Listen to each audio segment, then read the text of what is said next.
Yeah.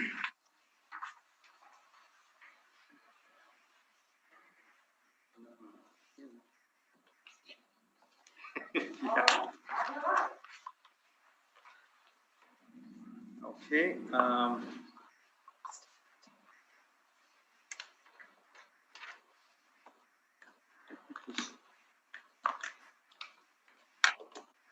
My microphone, my earphones are talking to me.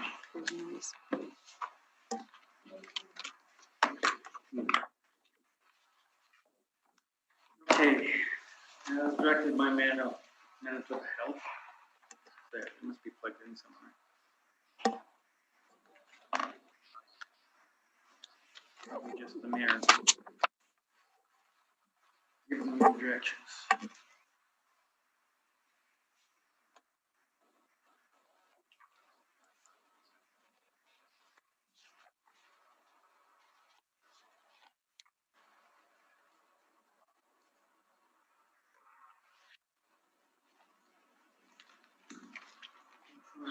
Problem solved. Just had to mute the speaker. As directed by Manitoba Health, we're requesting people avoid close contact within 2 meters with anyone showing symptoms of respiratory illness such as coughing or sneezing. If you're experiencing flu-like symptoms, we're requesting that you excuse yourself from the room. Let's call the meeting to order.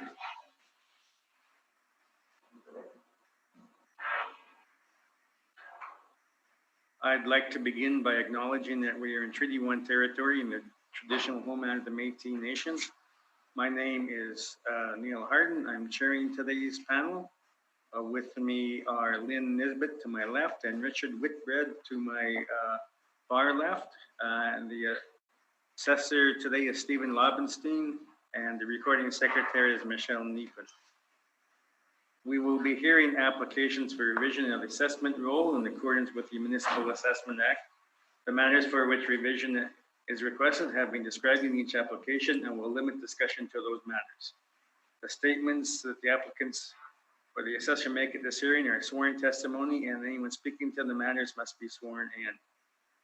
Be advised that comparisons of assessments of properties are not considered evidence of market value by the board. The board is appointed annually by council and is independent of it in the city administration.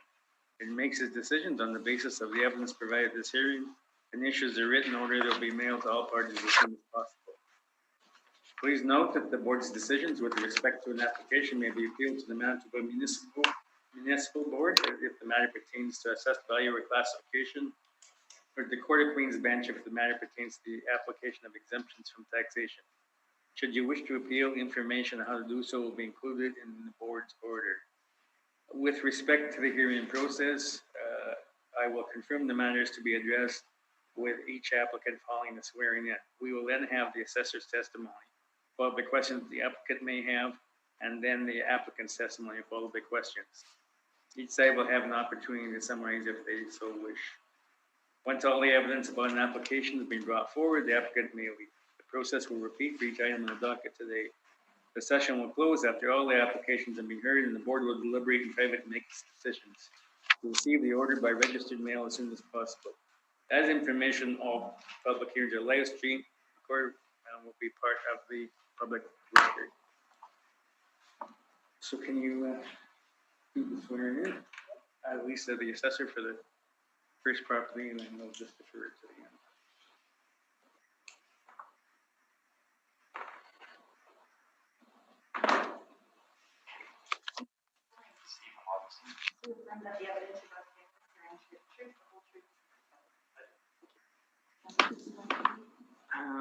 Well, we just deal with Aaron Street. Put it to the end. Are you here for Aaron Street? Yes. Okay. We'll do Aaron Street. 1420 Aaron Street is first on the agenda. You're gonna do that. Okay. I didn't see him come in.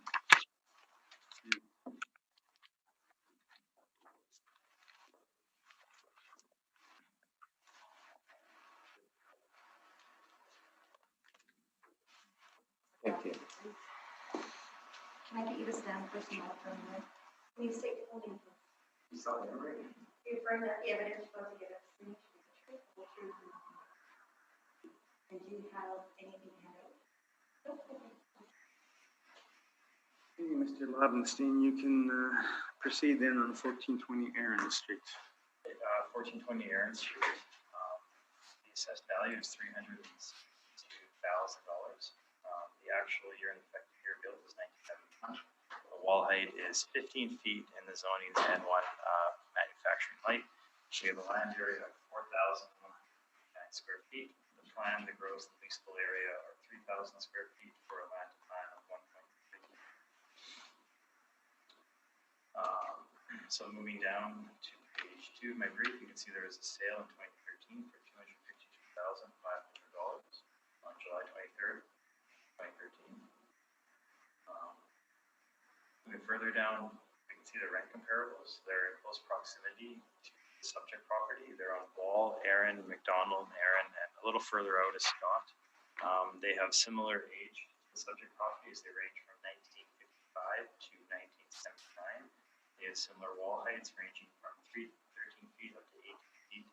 And the leased areas are similar as they range from 1,700 square feet up to 4,101 square feet. Now these are, the net rents are market rents taken from the market. They're used to support our model rents. As you can see, the rents range from $9.11 to $10.17.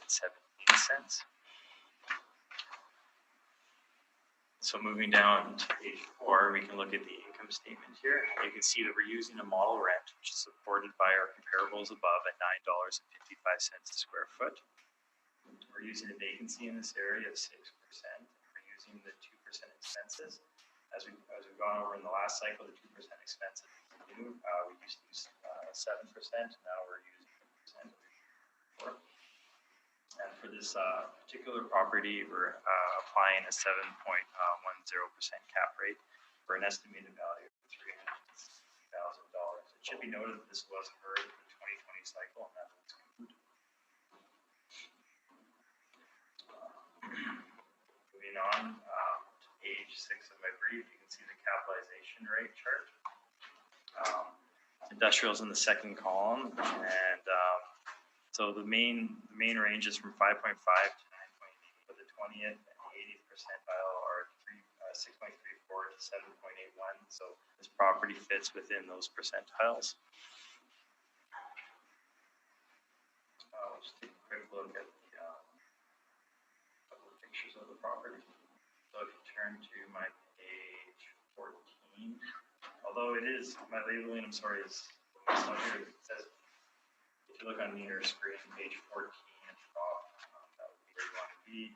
My pages unfortunately say page 2 on the actual page itself.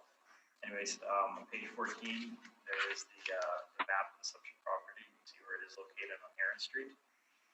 There's a Google Street View of the property and a few overhead shots. Of the subject property, you can see it takes up most of the area. There's backlane access to the overhead doors. This is very typical for this area, similar to the property that I showed in my rent comparables. And page 16 will show the overhead doors.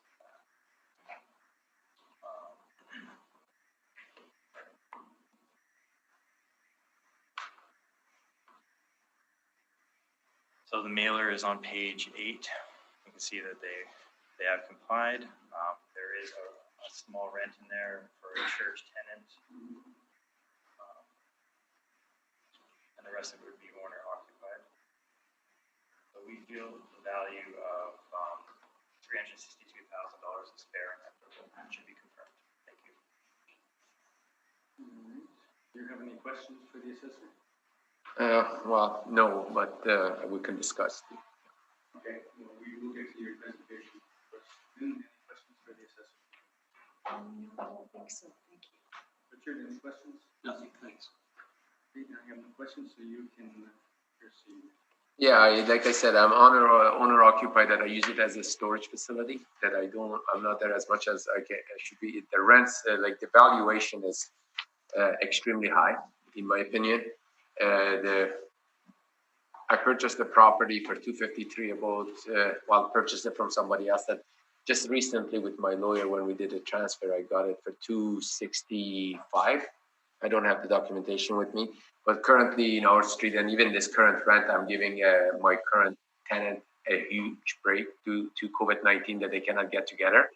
And I do not get any rent for myself. So in my opinion, the value is inflated, like it doesn't represent the value at all. And there's also empty vacant spaces on Aaron. If you guys drive by Aaron Street, you'll see it. This is the entire street. You'll see probably over 30 commercial property vacant, and you'll see price reduced signs by agents. So it's getting to the point that it's getting very expensive for me to hold the building and to operate out of the building. Okay, so anything more you wish to add? What would you consider to be a fair rental rate? Fair rental rate, it's very hard to say because it's a lot of vacant property currently. Like it's there was a property right next to me was for lease for 7 months. There was nobody could rent it, and this has something to do with the recent development of COVID-19. However, the value wise, I would say it's about $275,000 instead of 360 something. That You said 275,000? that's what I think is the fair value of the property, because the property was purchased about 5 years ago for 253. So the commercial property don't go up as much as the statement says here. Like it goes has, according to this one, the property was sold 253 in 6 years ago, and now it's 260. Like it has gone up almost like 40% up, and the commercial properties in my value don't go up that quick. That's where I am at. Okay. Mr. Laux, do you have any questions? I have no questions. Lynn, do you have any questions? No, I have no questions. Richard? Do I understand you to say it's vacant now? It's my site is vacant that I use it just for storage. The other site is I'm giving them a reduced rate as a church. We're just working out a deal because they don't have the people coming. It's a first generation church, and due to COVID-19, he doesn't have his members. So I'm just trying to make it not to be completely vacant. And when you have a completely vacant building, the insurance rate goes up. When it was occupied, you were charging them $1,750 a month rent? Correct. No more questions, thanks. But that includes, I do pay all the utilities and taxes. That's the total tax rent. The gross I'm getting them, it's not a triple rent lease. Yeah, so it's a gross lease. Yeah, that's all I'm getting, and I'm paying for the taxes, I'm paying for the hydro, I'm paying for the water and maintenance. And Those aren't recovered from the tenant. Those aren't recovered from the tenant. no, Okay. just I'm getting one more only payment of $1,750 from the tenant. I pay for all the expenses in the building, including utilities, like taxes, utilities, property maintenance, all comes out of that $1,750. Okay. So no more questions. So thank you very much for your presentation. We'll get back to you in due course. Thank you for hearing me.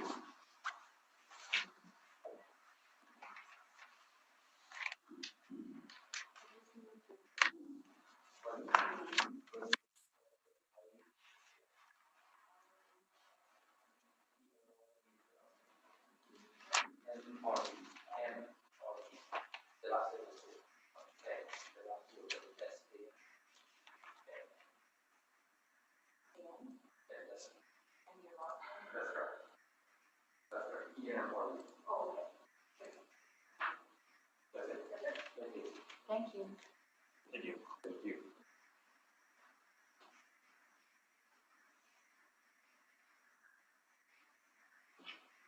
Gets in. To the next record. Brown, is that me? Hmm?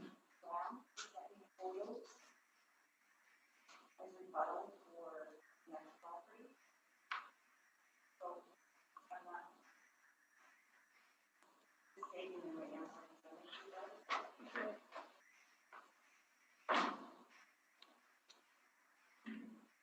Did he leave? Yep. On his phone? Looks like it, yeah. It's not mine. Grab a white. Yeah.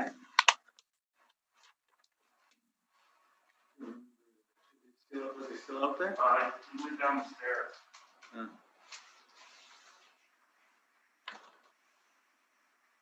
Should wipe it down.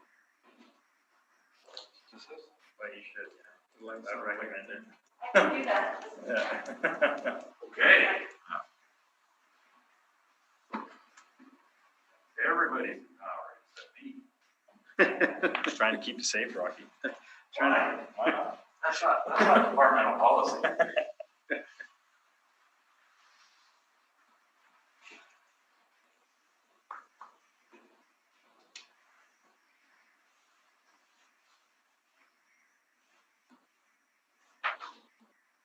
Take those lights all white. Oh, right, the wind is there.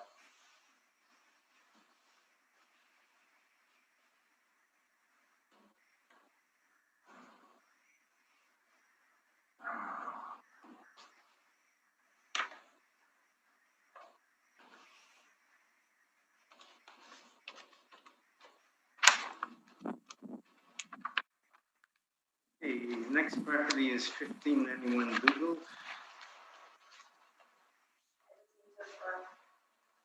Yep.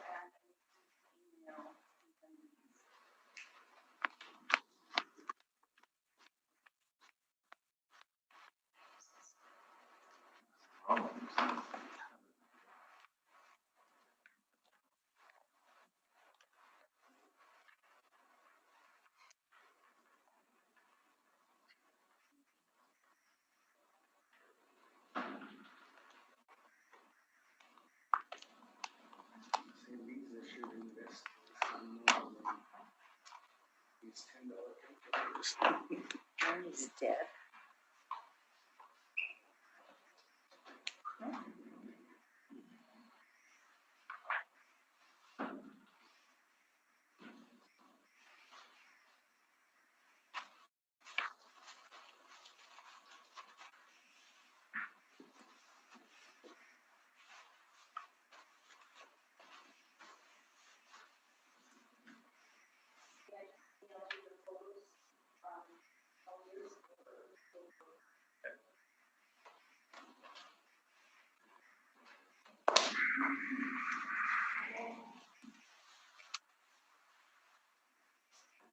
Ready? Yeah. Can you state your full name, please? Walking as well. Do you affirm that the evidence you're about to give us is your truth and nothing? I do. Thank you. Okay, so 1591 Google Road, and you can proceed. 1591 Dugald Road. The assessed value is $1,980,000. The actual years built range from 1974 to 1999, and the wall heights range from 12 feet to 20 feet, and the construction class is metal frame, and the zoning's N1 light manufacturing. The land area is 135,239 square feet. The plan area is 22,470 square feet for a land to plan area of 6.02. Moving on to page 2, you can see there is a sale history. April 1st, 2011, it was sold for 1.35 to $868 million. Then as we move down to my page 3, we're looking at the rent comparables. You can see that they're on Debates and Duran and Cole, so they're all in fairly close proximity to the subject property. These are all net leases, so they're net of they're triple net leases. There's the net of the management, expenses, insurance, and tax. So that being said, the effective years built range from 1974 all the way up to 1997. Wall heights range from 14 feet up to 26 feet. The leased areas range from 12,035 square feet all the way up to 32,355 square feet. So these properties are similar to the subject property in size, wall height, age. The lease terms ranging from 2 years to 10 years, and lease starts range from 2010 all the way up to 2027. The net leases are as low as $4.65 a square foot for on HOCA, and they can go up. They go up to $8.07 for the Debate Street 333. So these net rents support our model rent, which you'll see on the next page. Oh, actually, sorry, the next page is actually my land comparables I have here, because we are applying excess land to the subject property due to its high land ratio. Before I get into that, we'll just move down to page 8 or 9, and we can see where it's located. It's located on Dougal, so it has good access to Dougal, which takes basically straight out to the perimeter. Further down on page 8, you can see an exterior view of the property. You can see, looking at the picture on the right-hand side, the fenced-in area. That would be where we have the excess land we provide. And the aerial view on page 10, you can get a better view of the subject property and the excess land we provide to, I guess that would be to the east of the property, or looking down to the right. Further down, you can just get a couple more views on page 11 of the subject property. You can see that it's front loading. There is an office in the front. The rest of it is the warehouse in the back. The 1999 edition is further on the back there. This would be used, this building, as my understanding, is used for storage of flammable chemicals, or was used for that. The permit at the time to build the addition was for $600,000. Moving further down on page 12, you can see a couple more aerial views of the subject property. So going back up to my page 4, you can see the land comparable sales. So they're on Niagara, U-Bill, Mission, and the rest of them are Mission. So they're all in fairly close proximity to the subject property. For the excess of land, we're using 45,330 square feet. You can see that on the left column under subject land area. The comparables range from 49,879 square feet all the way up to 64,896 square feet. And further down, you can see that the sale price per square foot ranges from $5 a square foot all the way up to $13.87 a square foot. So moving further down to my page 5, we can now see the income approach to value. We're using a model rate of $5.75 a square foot. We're applying that to 22,470 square feet for a potential rent of $129,200. We're applying a vacancy of 2.5%, and as we've spoken about before, we're applying the 2% expenses. For last cycle, the 2018 cycle was 7%, now applying 2%. And we're also applying an overall capitalization rate of 7% for the subject property.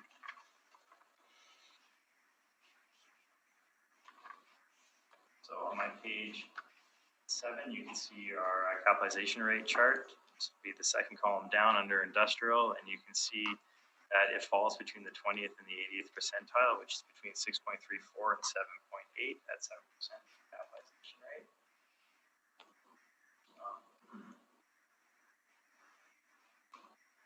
So as we move further down, we can see we do have capitalization rate evidence on my page 14. The industrial part, all the way at the bottom, you can see there are 4 capitalization rates, and the ranges do range from 4.97 up to 7 or up to 8%. So the subject property is also. And on page 15, you can see our non-recoverable expense sampling. That shows that 2% is an adequate expense for the subject property. That being said, I guess I'll just go over a few. The building itself was built in 2 stages. 1974 was the first stage, as we spoke about. 1999 was the second stage. The warehouse portion of the 1974 is 18 feet in wall height and takes up 11,200 square feet. And the 1999 portion is 9,310 square feet. We have it at 20-foot wall height And then the office portion, also built in 1974, is 1,960 square feet at 12 feet. So we feel that the value, 1,980,000, is fair and equitable and should be fair. Thank you. Any questions, Mr. Musa? Yes. Just, sorry, I missed those breakdowns. Sure. The 20, you're calling the 20-foot section 9310? Yeah, 9,310 square. And what was the other larger section? 11,200 square feet. 11,200, and you're calling that 18.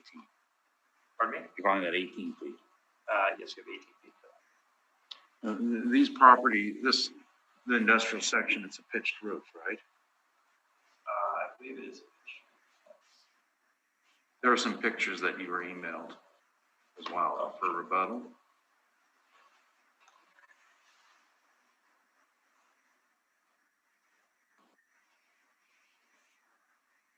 Doesn't like the J-curves. Yeah, it's showing a slight pitch to the roof. Right, so the measurement of 20, and the two sections you'll see in those pictures, they do show the same height front and rear, don't In those pictures. they? Yeah, you'll see that there's a picture there that shows the entire side of the properties from the east. Well, there's one that's from the west. And that's from the east, and there's another one in there. Oh,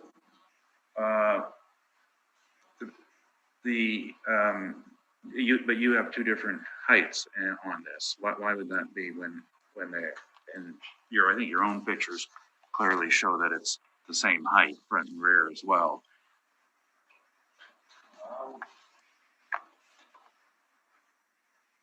It's probably followed by the permit when it was put up. Okay. And when you do your measurement, that's an outside measurement?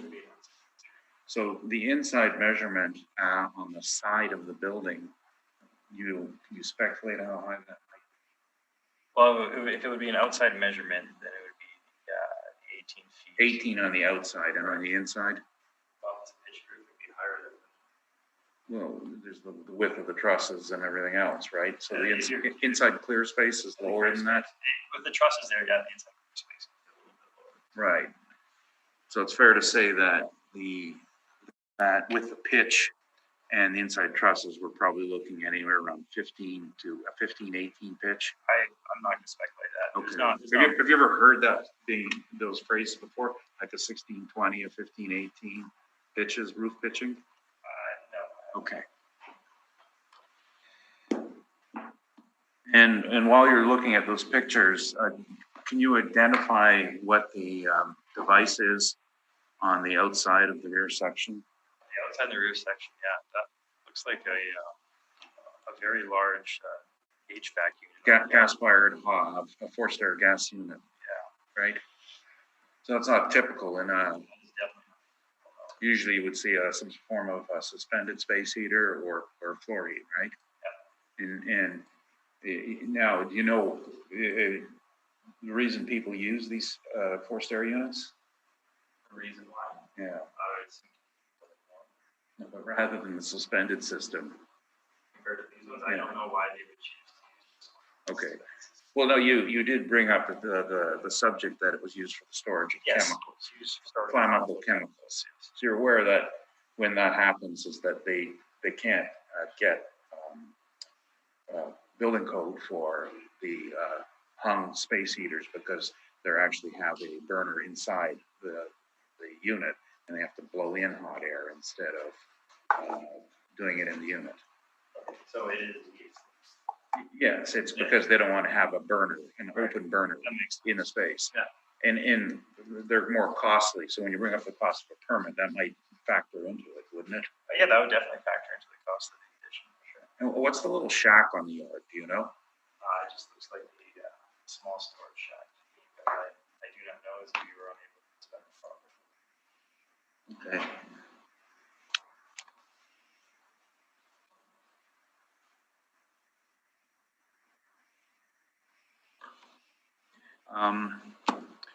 So as hazardous material storage building, did you look for rents of other hazardous storage buildings? No, I would not have looked for rents for the hazardous storage buildings. Would it be fair to assume that they may be a bit different than a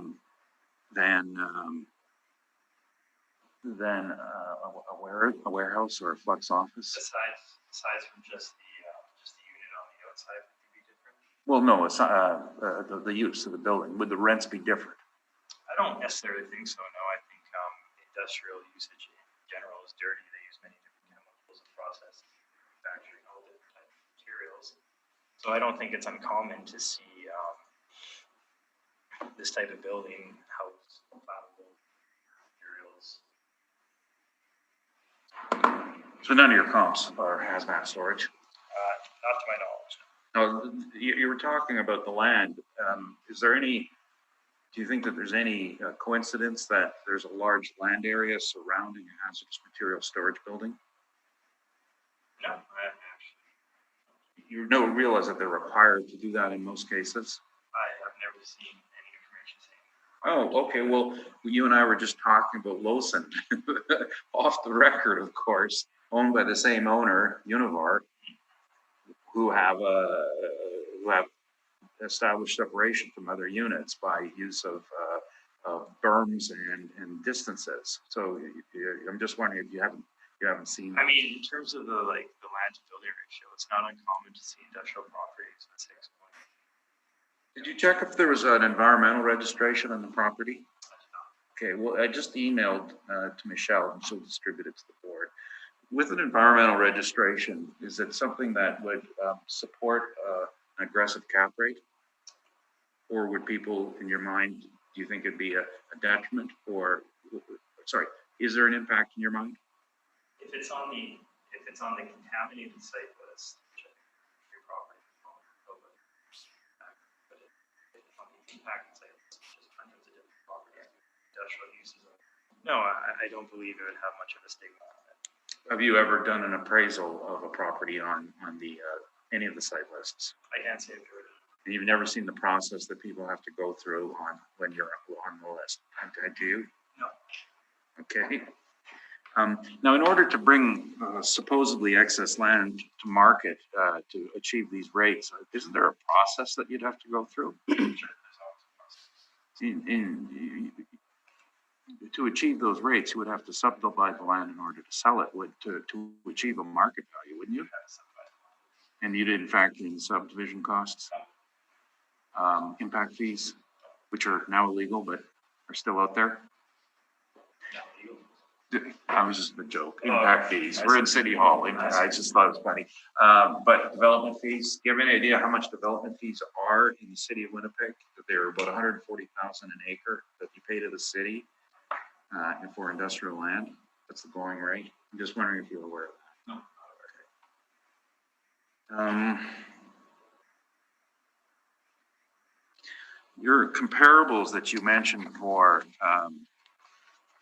capitalization rates, and I didn't bring this as rebuttal, and I can easily email it to it, but I think it's ground we've gone over before. But you are aware that comparables 1 and 2 were owner-occupied properties? They would not be in there if I was aware that they were owner. Okay, and comparable number 4, that there was a specific request to not use this in the cap study because of the quite interesting sale it went through. It's on the income and expense form that they said to the city that not to use this in your cap rate study. You're aware of that? Wow, this is just a rank. No, page 14. Oh, sorry, cap rate. 14. My mistake. I thought you were saying rent. No, Give me a second. it's Okay, can you read 1100 Waverly. Can you ask your questions? 1100 Waverly. 1100. Perfect. Okay. So your first questions again were about which properties?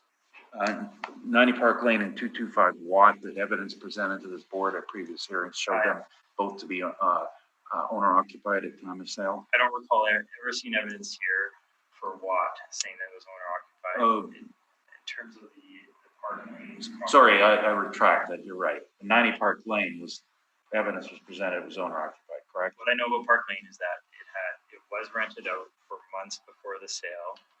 There was about a month where there was no income, or 2 months before the sale, where then it sold. So yes, there was an income, so you could basically develop a cap rate from that subject. It wasn't sold on its investment potential though, was it? Not to my knowledge, I'm Okay. not sure. All I know is that there was an income in the property that you could develop a cap rate. And 225 Watt was not an industrial building, was it? It was a training center. I'm not too sure. And that We particular have- tenant did not survive the sale. The city Did of they? Winnipeg has it classified as. Right, I understand that, but you haven't inspected it. I personally have not inspected. And 1100 Waverly was sold under unique circumstances, and at the request of the owner and their property manager, they suggested it would not make an appropriate example of any sort. You have that documentation? Okay. That's But again, are any of these buildings impacted by registrations, environmental registrations, or store hazmat material? not to my knowledge. Thank you, those are my questions. Okay, Lynn, any questions of the board? No questions. Richard? No questions, thanks. Got some questions on the excess land. Mhm. Do you know what the dimensions of the excess land would be? I actually don't have that with me. No, I don't have the dimensions. I just have the overall square footage. Because I was just wondering, it seemed to be a long, narrow lot.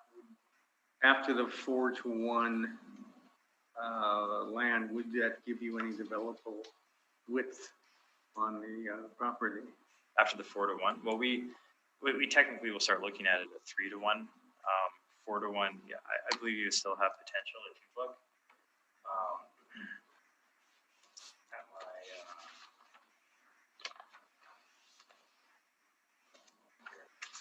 so if you want to look at even my page 12, just some pictures, if you look at the types of properties along there, they're very long, thin, narrow properties that extend to the back, front access. So, I mean, along here, you can see that properties are developed in that sense, so it's not uncommon. Even on my page 10, you can see them.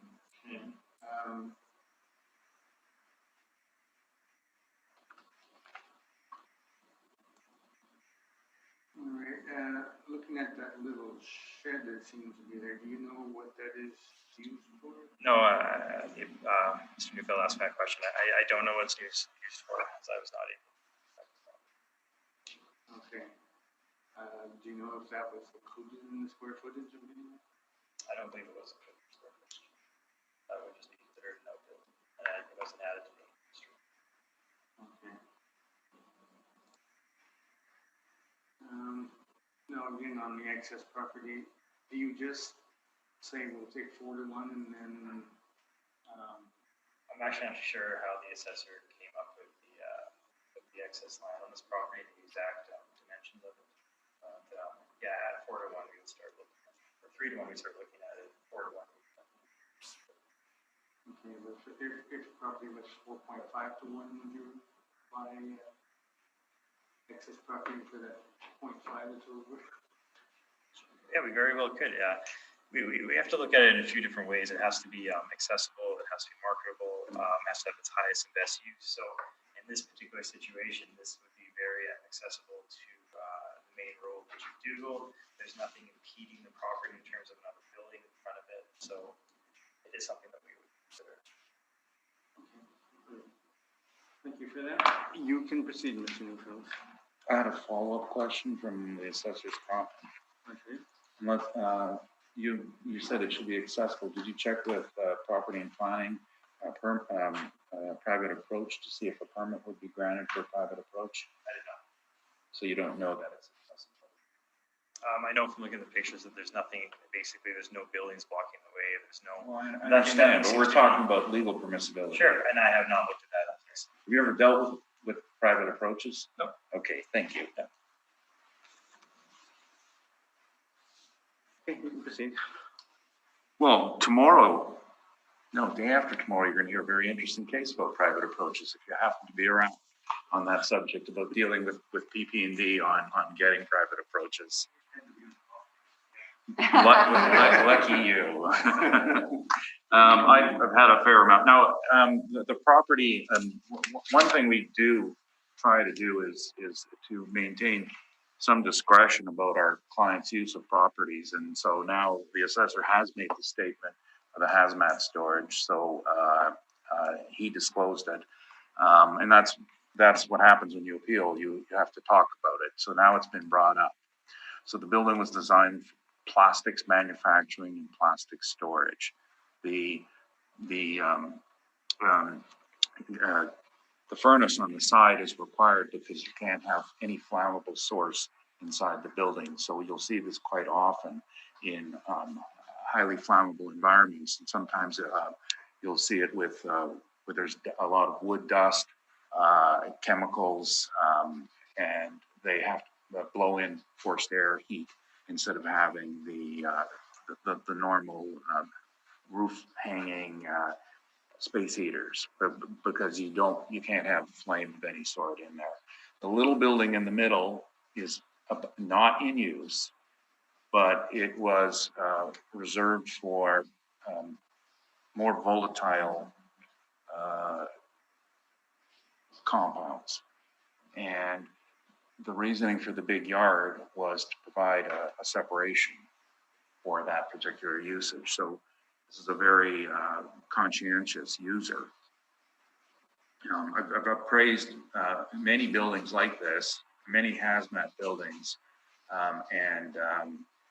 for example, the Rockwood Propellant compound operated by Magellan Aerospace is very reminiscent of this whole style, is to deal with proper construction with the usage of chemicals that are more flammable than most, as well as the owner of this property has 3 other facilities in the city of Winnipeg where whether we're sensitive or not, but flammable and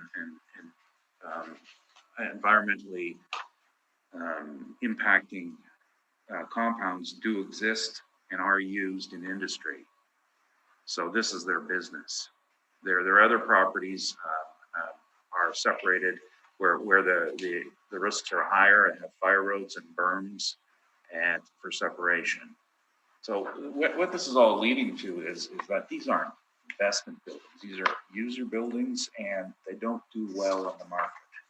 The registration, which you were also emailed, which I sent to Michelle, is on the province's database. And I think that the assessor was being a little cursory on his description. He's correct in that about 8-9 years ago, the province changed their method of reporting, saying that we only have these 3 or 4 sites that are actually contaminated, but the rest of them are guilty by association.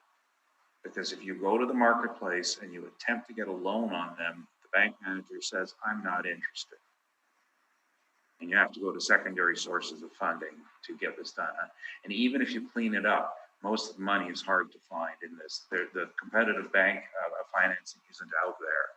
So the bottom line is that anyone who's got a registration is facing a higher interest rate, which translates to a higher cap rate. That's all. In 10, 15 years ago, it was glibly called a stigma, and you could put 2 points on the cap rate just automatically.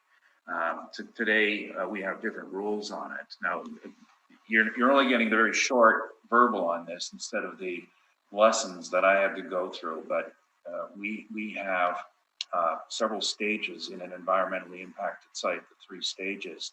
And number 1 is the review of it, which is phase 1, in this case, phase 2 for sure. And then next stage is the cost of cleanup. And the 3rd stage is the market resistance to detrimental conditions, which is the new way to describe stigma. These are around forever. Now, in Pond-Dugald, of course, it's not a major impact. And sometimes, to be honest, there are some times where we've seen cleanups that are required or merely to cover up chemical spills.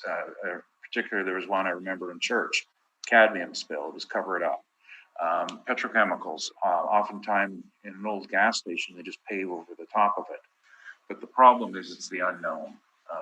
And so most primary lenders, the good sources of money, absolutely refuse to get into anything that, whether it's been cleaned up or not. It's their policy. It closes the door to 70% of the money that comes for financing. And that's what this all comes down to, is financing.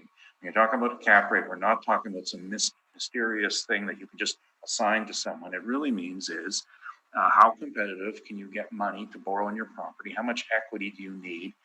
And what's the interest rate? So contaminated or impacted properties will be low ratio, which is usually 50%, and higher interest rates, which drives the cap up 2 points. That's the math. So the site has been vacant for about a little over a year, about a year and a half. I have the printout. It was March 1st, 2019. Univar purchased the company and their assets and vacated the site because it was part of. Post-reference information. Yes, I understand, but see, this isn't a market issue. This is a physical issue. I'm just saying they closed it down. Not because of the market. They closed it down. So it hasn't been in use in that long. So they only alerted us to this in July of this year, of last year. So we missed the first hearing, the 2020s, and so we had to appeal this in 2021. And we've also made requests that the business tax be shut down as of the date that they vacated. I did get a chance to look at the property from the outside only, and those are the pictures you have that I took. And I got lucky because I could walk in because they were mowing the grass and they had the compound door open. And that's another feature of the site. It's all compounded to protect the little building in the middle and the chemicals, the entire property is fenced in. So it's not, it is what it is. So the rents we were looking at, and incidentally, this is a very low-grade industrial property, metal, engineered metal with a low ceiling. The proper measurement is always inside clear because nobody cares how high your building is on the outside in an industrial. You just care about the size, your ceiling height on the inside. And we're basically a 14-inch foot roof clear. That's what you're going to use. And the reason this is so important for any industrial user is it all comes down to pallet height. A typical pallet is stacked requires a 5-foot stack, which is about a little over 4 feet for the pallet and then maneuvering space to lift your forks up. So this is called a 2-pallet building rather than a 3-pallet building because of its height. And that's the key in the industrial world. Working buildings, we're not talking about office use or any sort of retail variation on the industrial world. Talking about working buildings. As such, we were looking at the rents, and we have a fair number of rents on page 3. And these rents, what they all have generally in common is that we've researched them all to determine that they're free and clear of creative financing. We have the deals, we have the leases, and there are a number in the area. For example, 2049 Dugald is just down the street, and that's a cold storage facility that was renewed. We show a June 12th date, but it was renewed at $4, and it's a 2024 height with a lot of land, and they've got freezers and coolers in there, which are the tenants' owns them. And I have inspected that building. So that was one of the ones that we put a fair degree of weight on just down the street. And the reason that one has a lot of land is for semi-trailer maneuvering. And that's the other factor in the industrials. You can't say that arbitrarily it's got excess land if you need the land for some reason to operate your business. And the major reason, of course, is semi-trailer maneuvering. You need about 120 feet to turn right, 90 to turn left, or vice versa, a semi-trailer. And to do it on the yard, that's why you need the land you do. So there are a number of other ones in the area, but all the ones that are in and around 20,000 feet, even in other parts of the city, would be the range from The highest we have is 707 on Wilkes, which is a new build, and it's actually a recreational facility, Superior building. The next highest we have is Sargent, which is a retail operation for a jobber's outlet for electrical supplies. The rest of the working buildings show a range of $4 to $5, and that's where this building will come in. We put a slightly different rate on the office, and I think that overall the blended rate we should be focused in and around the 417 mark. And honestly, the 417, it could be 450. I mean, obviously, because no one rents at 417. It could be 425, 450, $4. That was just a mathematical calculation. Apply the 15% vacancy, and it's empty.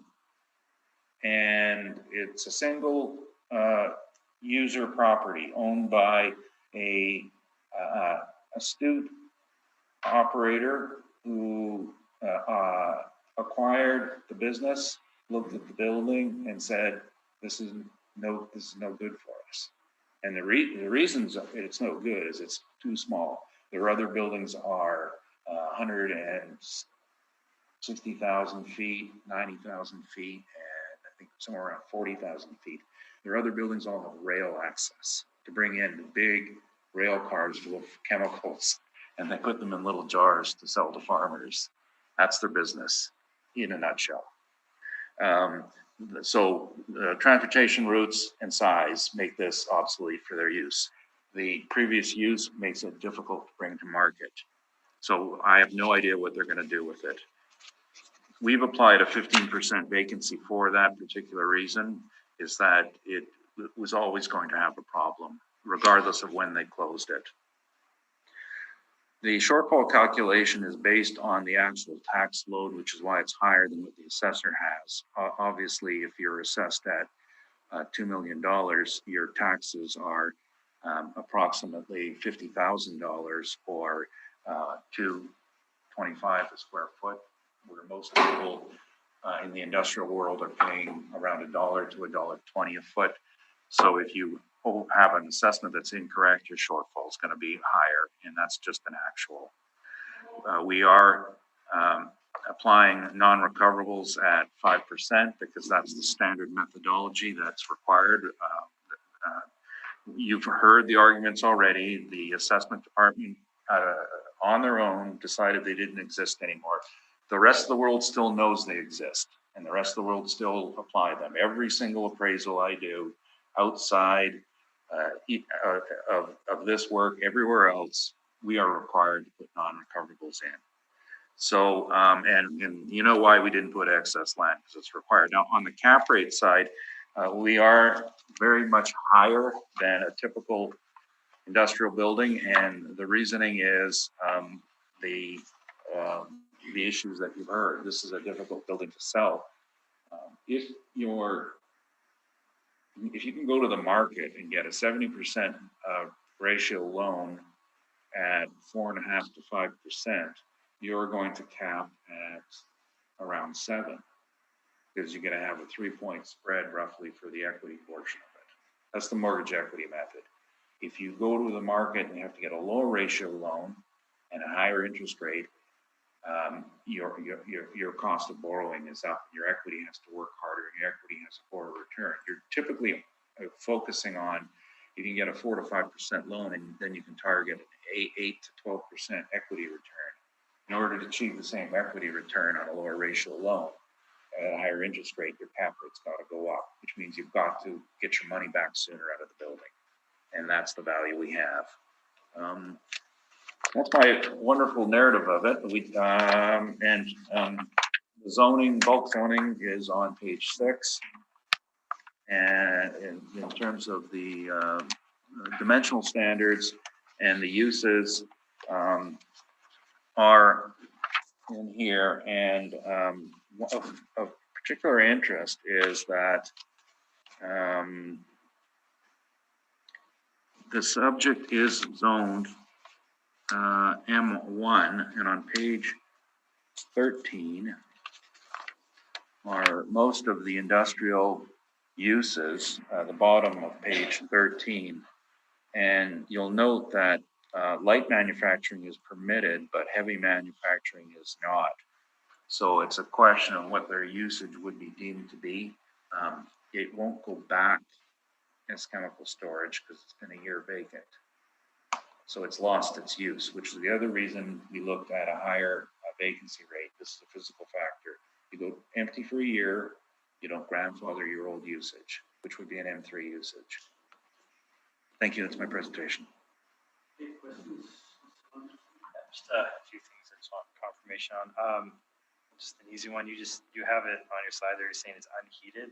No, that's was where does it say that? Under your quality number 8. Oh yeah, no, that's was an initial thought. We couldn't see the furnace chimney stacks, and I was puzzled, so I went out and inspected it. But that wasn't the reason we went to that cap rate. It was the environmental registrations. And again, for the vacancy, so you applied 50% because it's vacant of 2019, but we know that's as of the reference date. It had a tenant. Well, Or was being used. again, the zoning is not a market factor. Zoning is a physical issue. March 1st, and I do have the printout here, the shutdown, it's been empty a year. It's losing its usage, which means that's a physical issue. So we think it's appropriate. So you want to argue market? I disagree. It's a factor that has to be taken into account somewhere. And arguably, probably in my mind, I would probably be looking at a mix of higher vacancy and higher cap, or I would put one much higher than the other. It was a bit of a blend. So your net rents you have here are based on your page 3, right? Well, they're supported by page 3. We've got a fair amount of documentation on rough usage buildings, and there was another one here that I'm not sure on debates, didn't make the list, at 450, a welding shop, and there's another welding shop in Terracon that's in and around that category. So So these would be net of all expenses. correct. Okay, so then going forward, when you look at your non-recoverables, the structural reserve you put in, and your shortfall, the shortfall is to carry vacancy, correct? Yes. So that would, if you take the percentages, that would equal over 33% expenses after the net. Does that not seem incredibly high to you? Not in this type of building. I suspect it's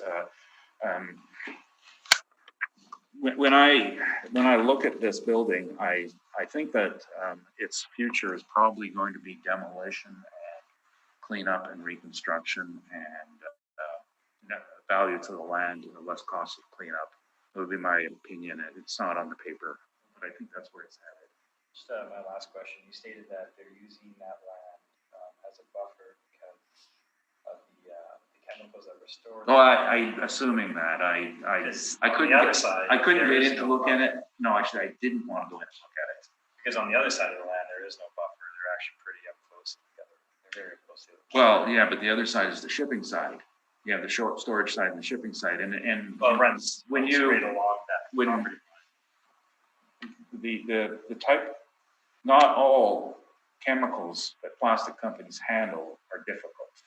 There's a mix, and what you're going to see inside this and any other hazmat storage building is sections of the building that are segregated for those uses. And we didn't get to look inside, but I've been inside many, and the ones that are not agribusiness is what most of the chemicals are for.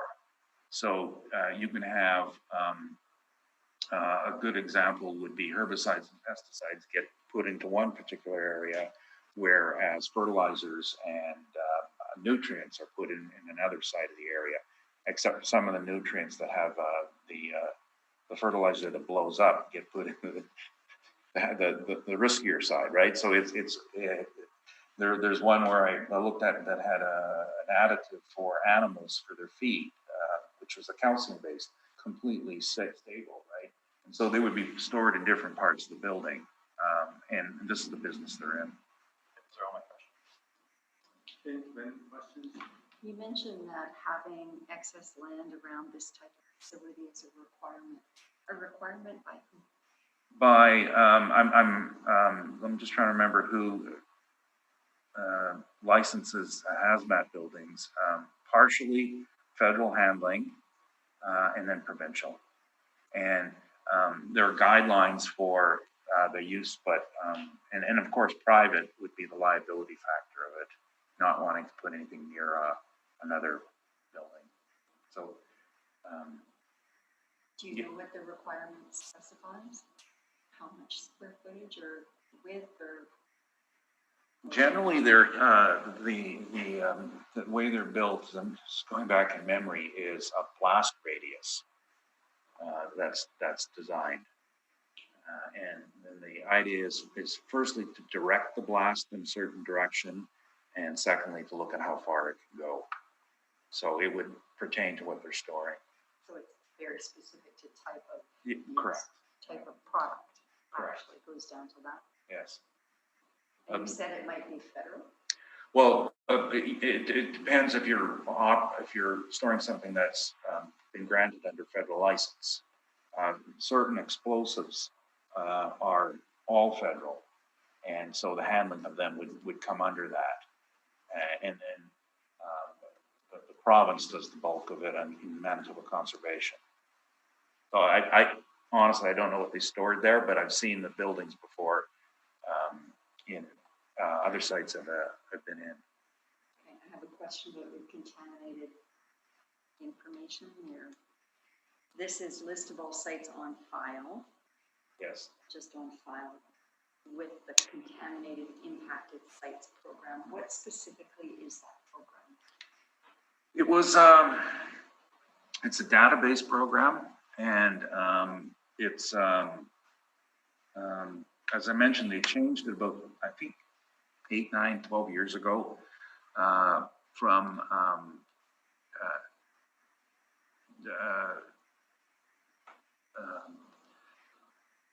to reflect the nature of the contamination and whether or not it's been proven. But it's a warning, I guess, site, a listing a site. 70% of the buildings on the list are municipal buildings for fuel storage. The other 30% are private users. Mostly municipal buildings on it, and it can be anything. Generally, a gas tank will get you on the site, and when you go to take permits or get financing, it's a convenient database for someone to source and see if there's a registration. So is there any specific Well, information about this property? Yeah, there. I'm sure there is at the conservation data site on. It's in the train station. The goal behind the program was when I first started appraising, and I wanted to find out information about properties and whether or not they were impacted. There was no registry, and you had to go down, and you would have to request for the registry, and then you'd have to see the physical file. So what they've done with this system now is put everybody who's in the registry on there, without regard to the seriousness of it. And then when you see it, then you go down and you request the file and you find out what it's all about. So in my profession, it saves us a lot of time because, when we used to research impacted properties, it took a day and a half of your research time and a month to get an answer from a conservation officer. Now we can get right to it, and same with the banks, and then they know to order phase 1s or phase 2s. If you're not on the list and you're going to get financing, you'll likely get required to do a phase 1, which is just a registry search over and above this, and a history, what's been on the site. Fairly simple. Phase 2 is drilling, testing. So when you're on the list now, you know you're going directly to phase 2. And who compiled this, of Manitoba Conservation. and how old is it or what's? The last update I had, I believe, was October 2019. So this is from the 2019 report? Yes, at least 2019. I don't remember if we've upgraded it, if there's a new one out since then. Cruise the web, find it. Okay, it just didn't say where this page came Oh, from, so I have well, no idea. Well, if you Google Manitoba Conservation Impacted Sites, you'll come up with the database right away. And it's lengthy, but it's as I said, mostly municipal storage sites with poor gas tank storage.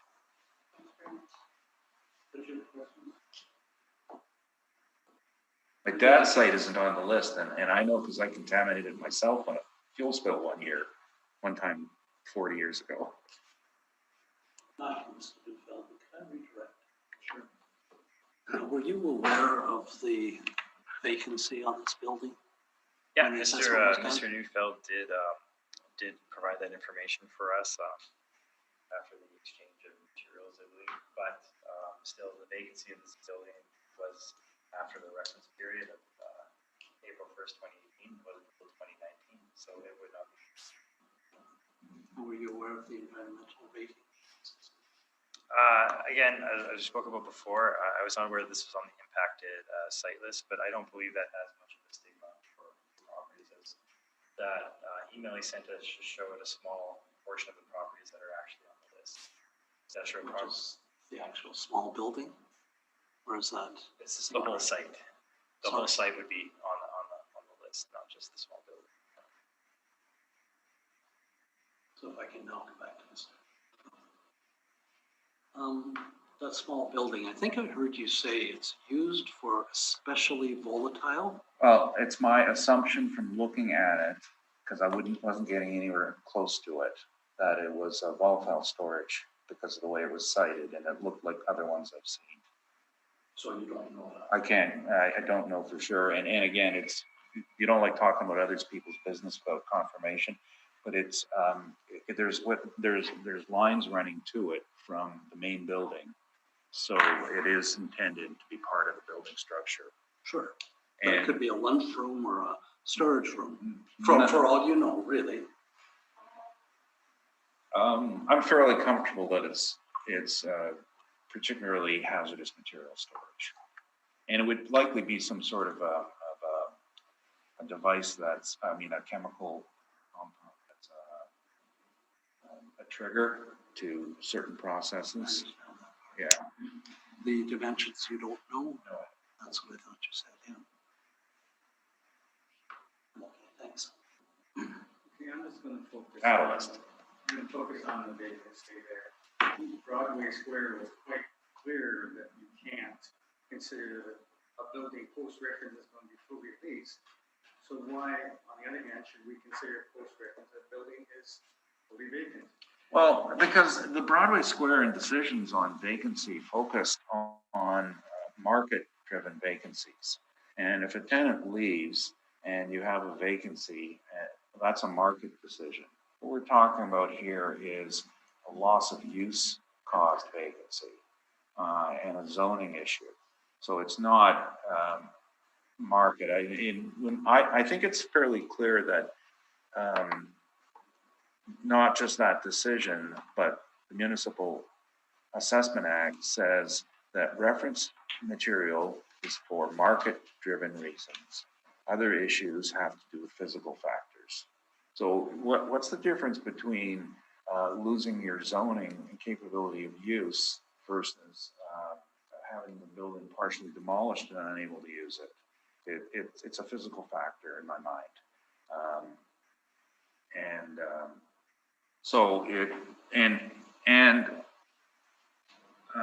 I think it's fair to say that any prudent purchaser looking at this building in 2018 knows that this is going to happen anyway because they purchased it for the business, not for the real estate asset. I personally don't have a hard time distinguishing the physical versus the market, but I understand that that it's something that boards really have to dwell with, and I don't think it's always an automatic, just close our minds to market versus physical.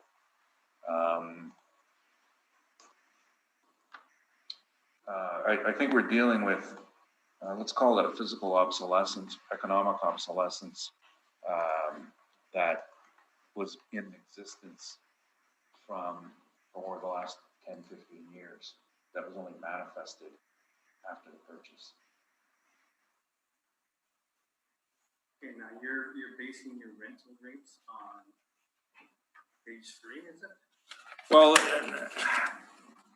we have a number of comparables here on page 3 intended as support. I'll tell you, just when looking at the rest of this, I think that I didn't make up the rents. I mean, but I think on the rent side, I think we're a bit on the low side, especially given that we've applied a vacancy and a higher cap. So I would acknowledge that, that of the 3 parameters that were applied, it's fair to say that this type of building should have more aggressive parameters, but not all 3. And so if I was targeting something that should go up a bit, it would be the rent. When I say your page 4, which is your small industrial rental rates, seems to say somewhere in the $5 to $6 range. Yeah, those are all under 10,000 feet. The one, and again, these are just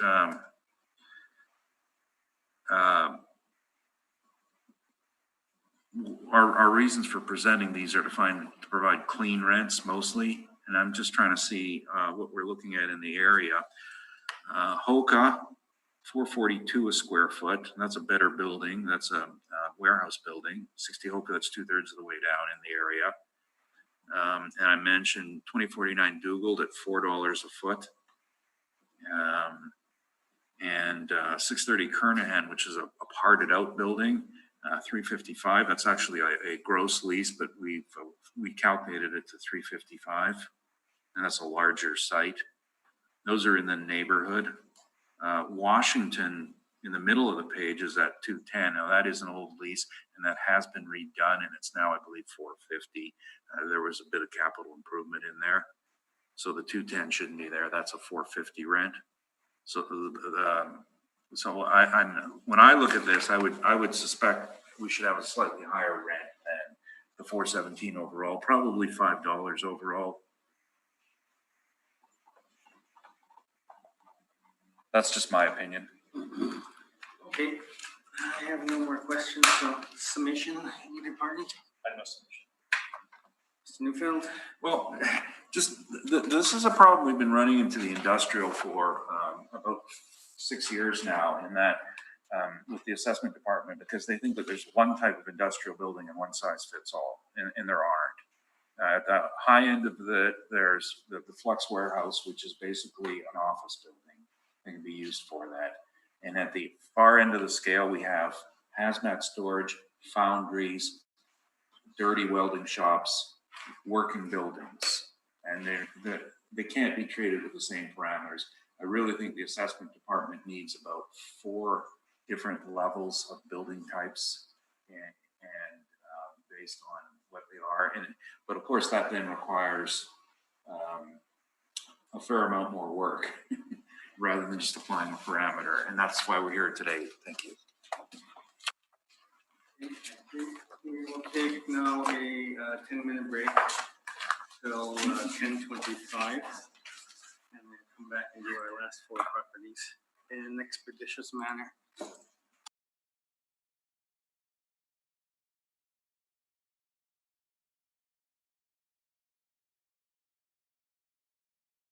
Come back to order, and the next property on the agenda is 450 Oak Point Highway, so you can begin, Mr. Assessor. 450 Oak Point Highway, the assessed value is $630,000. The actual years built are 1976 to 2012.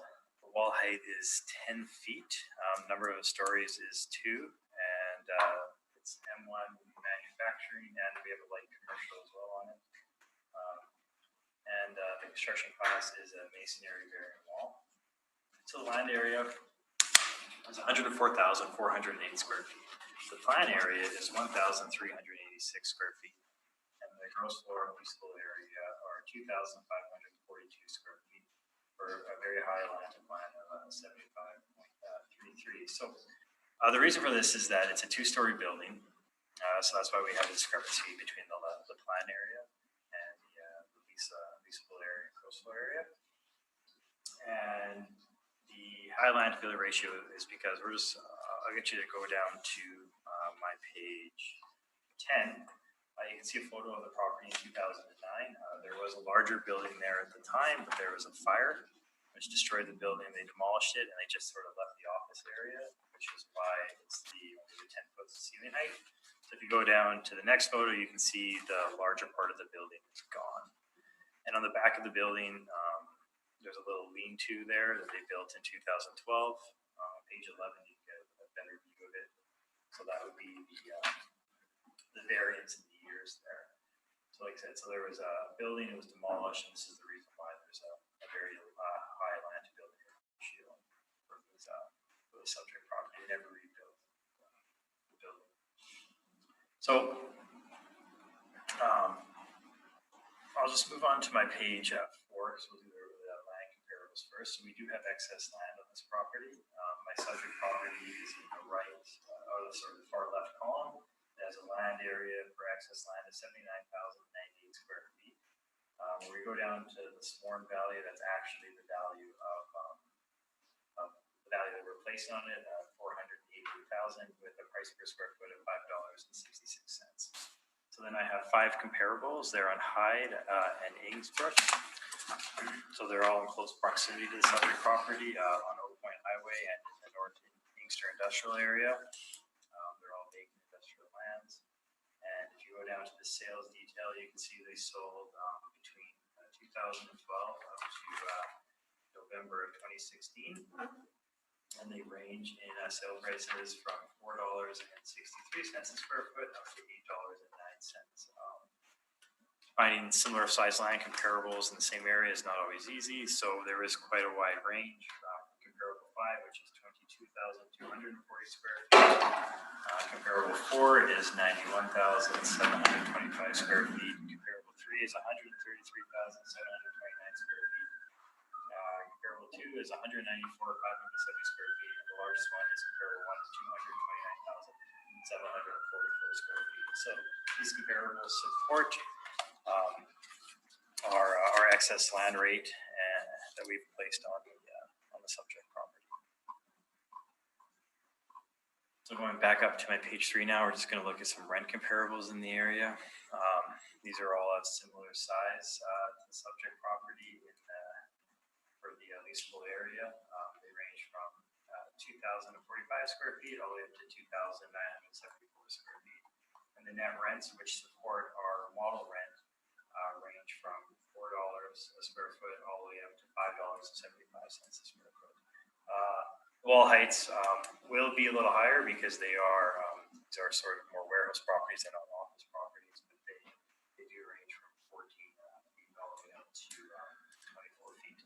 And the lease terms range from 1 year all the way up to 6 years, and they were signed between 2011 and 2016. So most of them are fairly new, other than 2011. So I feel these are a good indication of market value. So they support our model rents on page 5. You can see we have it broken down into the 2 floors, and then of course the little 230 square foot lean-to off the back there that they built in 2012. We're applying 3.5% vacancy, the 2% expenses, $3.75 per square foot per shortfall, and an overall capitalization rate of 5.8% to get a capitalized value on the office area of $181,966. When we apply the additional land of $448, we get our estimated value of $630,000.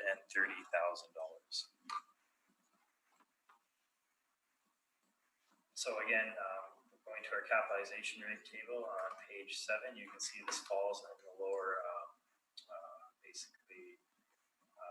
basically one of our lower cap rates. And this is probably mostly due to the size of the property at 2,000 square feet. It's a very small property. It wouldn't have as much risk building itself as a larger property. And working our way down, again, you can see the map on page 9 to get an idea where it's located on Oak Point Highway. And there's just a street view as well of the 2-story building. You can see, or the 2-story office, I should say.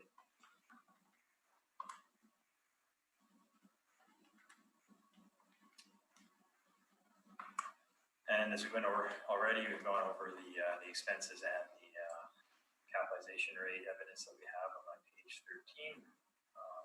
Mailer is supplied. They do say this is an income producing property or a rent for the office space. So the monthly rent actually didn't calculate.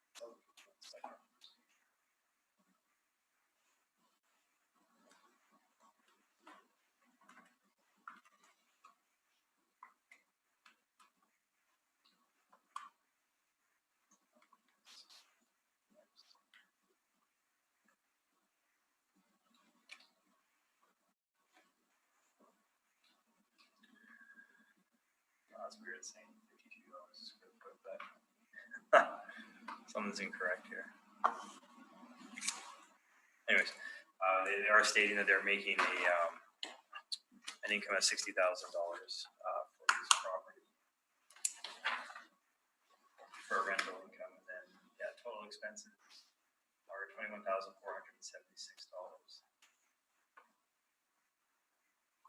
So going forward, we feel that the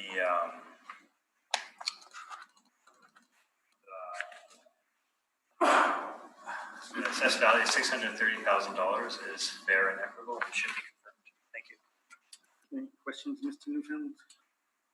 Yes, just starting with the statement you're pointing out.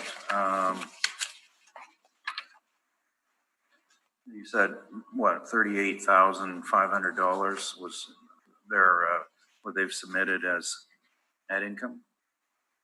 Based on the statement? The rental income, like the overall rent, they're stating $60,000. Right. Yeah, they take away the total expenses. Yeah, that'd be correct. And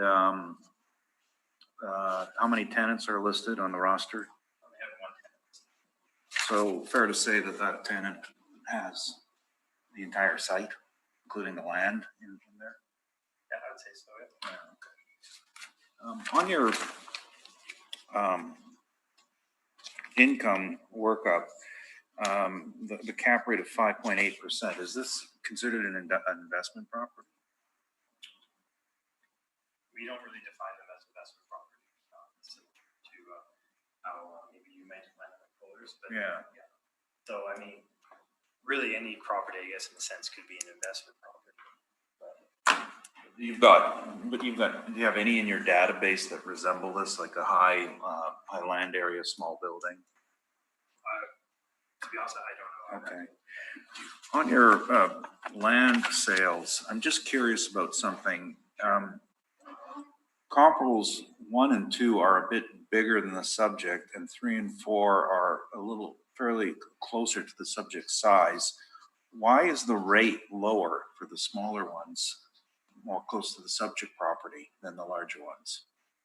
Why is the rate lower? Yeah, like the 2 larger ones, 580, 650 a foot. The 2 smaller ones consistent at about 460 a foot. And it's not date. Well, I mean, there's comparable 3 has 464, and then Right. comparable 4 is 463, and they're fairly close to one another. Are these the 2 properties that are at the corner of Inksbrook and Inkster? They're all sort of blending together at this moment. They very well could be. Okay. So I'm just wondering why the larger properties are selling for more. Is that anything to do with hitting an optimal size in an industrial part of town? Well, this is all very close to the subject property. Like Hyatt is just off Oak Point Highway. I had to look it up. Yeah, I didn't even know where it was. Yeah, it's just a little off an access road. And, yeah, Kingsburg is very close to the subject property, though, so I wouldn't say it's in a better area or worse area. It's in the same area. You have this as M1 and C3. Is there a boundary of where that zoning exists that you? I would assume the zoning would be, C3 would be for the office portion, and the rest would be for industrial, but I No, don't. they don't do it that way. Well, You got to have a geographical split. I don't have. the Okay. And your estimation, what does it appear they're doing on the site?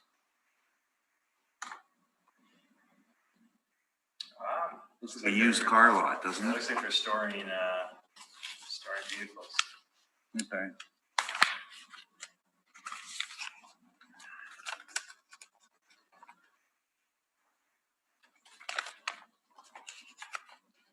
Those are my questions. Thank you. Lynn, any questions? So the cap rates you're using are the manufacturing cap rates. Did I hear that? Or the industrial? These are our industrial cap rates, yeah. So they do, as we show it on our chart here, on page 7, they do go as low as 5.5. And the use of the property is office and storage? I mean, Vehicles? like I said, because it burnt down the warehouse portion of it, so right now it's just the office portion of it. And the main portion would be for basically industrial usage. In that area, you get a lot of, I guess, trucks and trailer companies and distribution companies and hauling companies. So I mean, it's not uncommon to see a large land to building ratio in that area. Even it would still be a quite large land to building ratio, even if the old building was still on it. So 5.8 is fairly low cap rate. pardon me. It's a fairly low cap It is a rate in fairly low terms cap of your industrial. Yeah, absolutely. Just because of the size of the building. The size is driving it. Yeah.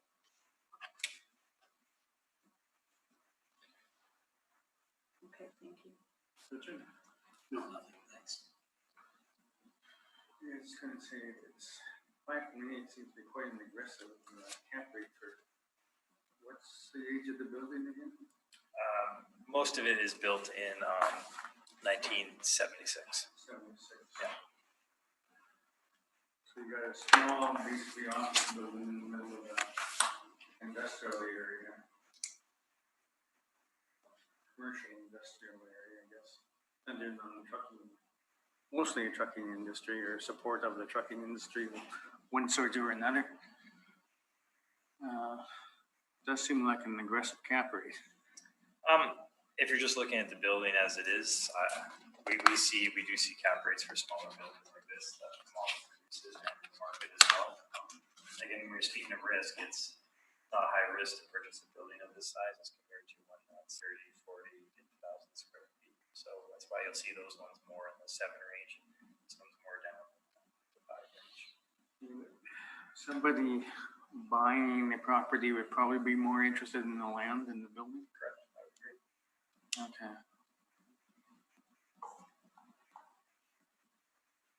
All right, no further questions. You can proceed, Mr. Jones. Thank you.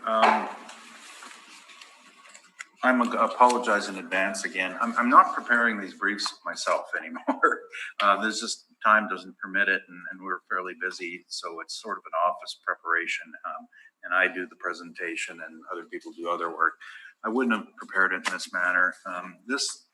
What I would have advised to do here was look at the land first, and then see if there's a contributing value to the building. That's the correct procedure.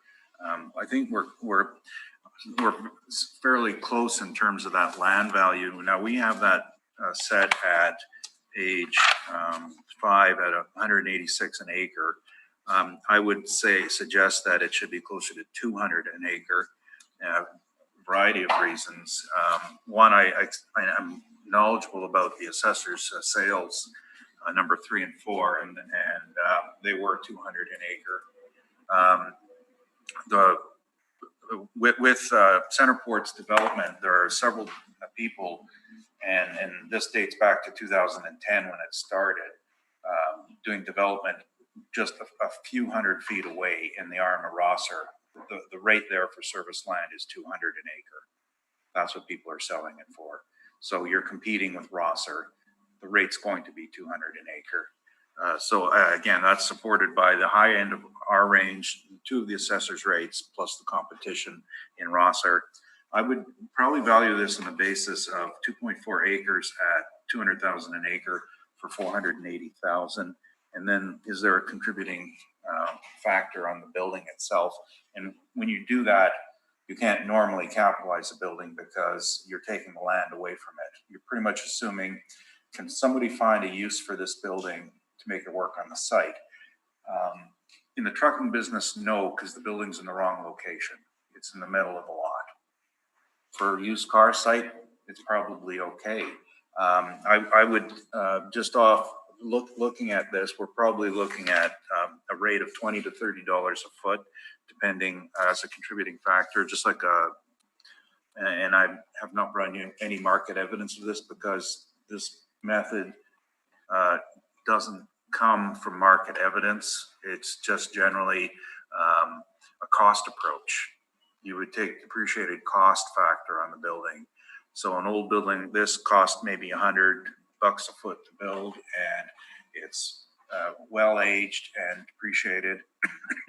So I'm suggesting a value of about $25 a foot on that, which is $62,000 for a value of $542,000.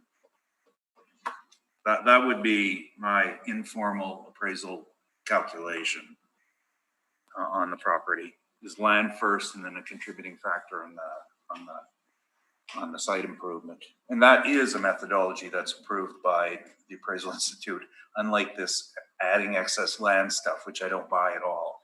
But we do work on, see, land is the most important thing. And in this case, we're adding a contributing factor, which is a building. You don't run it in the opposite direction where you do the building first and add up the contributing value of the land. It's just a theoretical thing. So 200 an acre for 480, 62,000, which is $25 a foot for a value of 542,000. I apologize, that's my verbal opinion.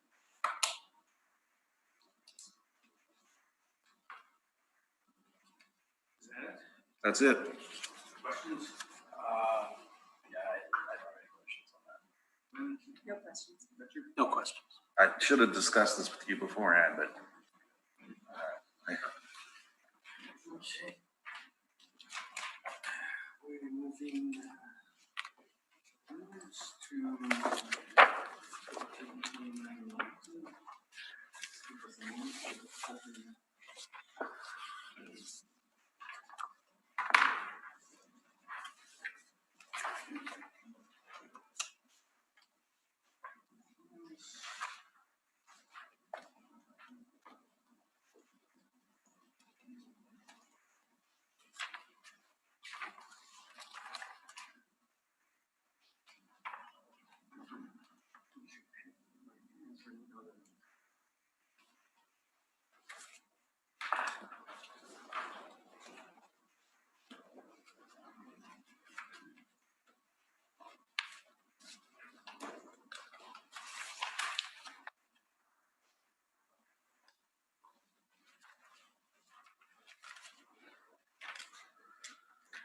Okay.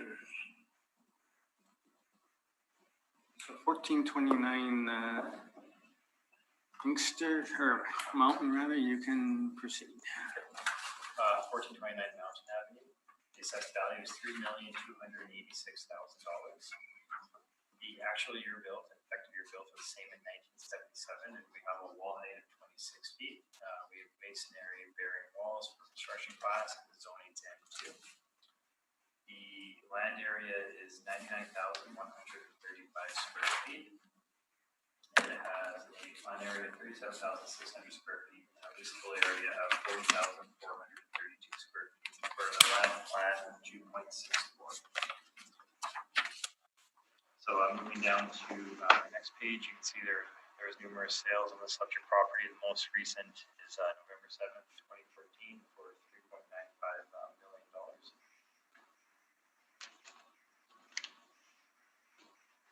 And we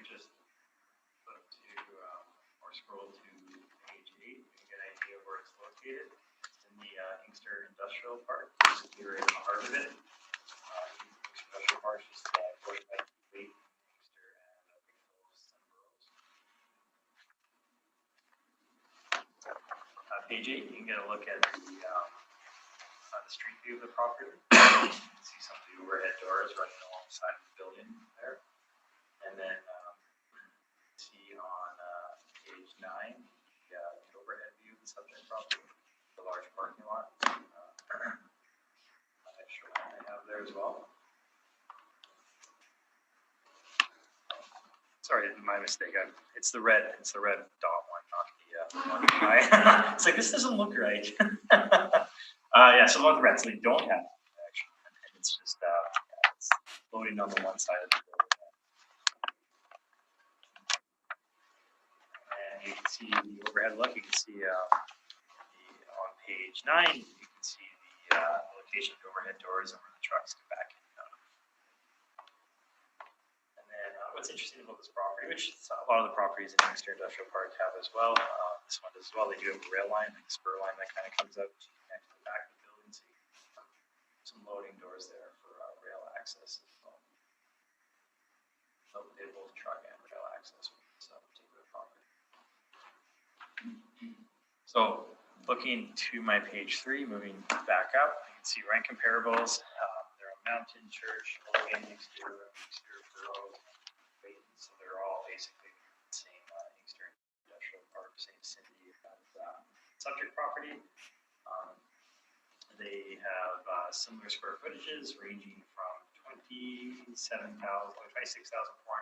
square feet up to 36,728 square feet. And the average wall heights range from 18 feet for the one at Logan, and then the highest are 26 feet for Inkster, Burroughs, and Wayton. The effective year builds range from 1967 up to 1990. And then the net rents of these particular properties, which support our model rents, range from $5.50 a square foot all the way up to $6.50 a square foot. So moving on to page 4, this is our income workup, and you can see our model rents for the particular property ranging. The property is broken down. Actually, I think I have that information here. I don't have the breakdown of the property. I apologize, but we have it broken down here. So we have it broken down into 3 sections, and the blended rate. Just give me 1 second.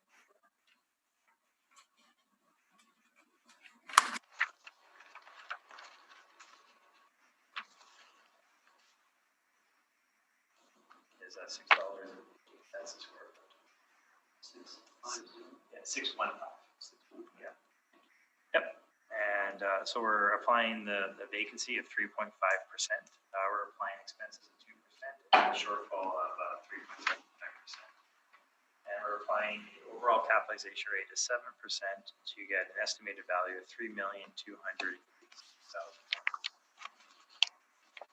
So my page 6, you can see that 7% falls between the 20th and the 80th percentile. It's between the 6.34 and the 7.3%, where the majority of the properties fall for capitalization. So this property is being rented out. So if we is leased, if we go to page 14, you can see the income statement. You can see the revenues are generated, and the expenses on page 16. As we work our way down, we can see that their net income is on page 17. Now, their net income is $164,000, which is a little lower than what we have, but they're also including the mortgage interest. So when you add the mortgage interest, which we don't typically use as an expense, it's not a day-to-day expense for properties. So when you add that back in, their net income comes much closer to what our model generated rental or our NOI is.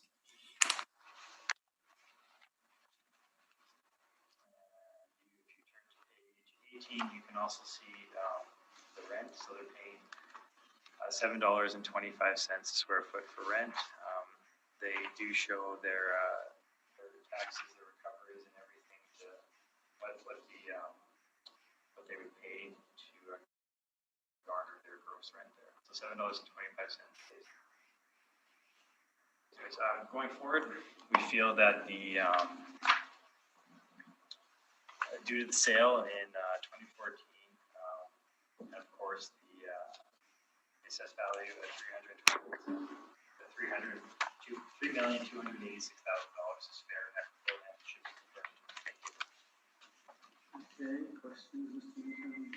Yes, your valuation, page 4, was this all model generated? And the square footage that you have listed, why does that not disagree, or why does it disagree with what the owners is listed on your back page?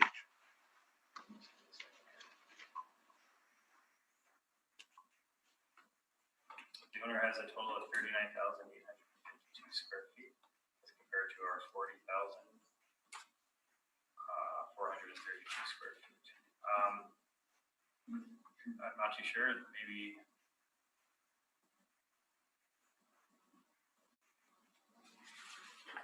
Yeah, I'm not 100% sure as to why there is that small discrepancy. It might have to do with the second floor level possibly. Well, they're not making more money. They've got 39,000 feet and you've got 40,000, right? If you're doing it by the model, shouldn't you be using their square footage to do your calculation? I mean, this is what we have in our system. I assume this will come from permits, so. But that doesn't mean it equals rentable space, does it? If you're speaking about leasable area, I'm not too sure. I haven't inspected the building, so I don't know why they would have less square footage than we do, or why we have more than them. Okay. Now on your page 2, you mention a sale. Now, I've got some conflicting information here provided by the assessment department. Here you say there's a consideration and a sworn value of $3,095,000. I have an older assessment brief at time of sale.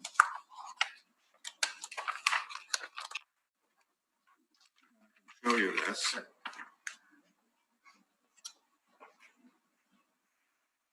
$0 for consideration. Yeah.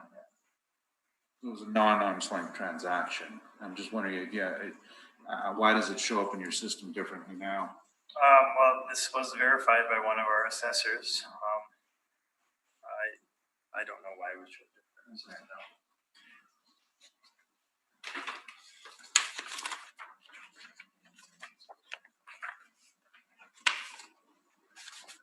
And the vacancy that's in the building, you've applied 3.5, but the vacancy listed on your last page is actually a fair bit higher, is it not?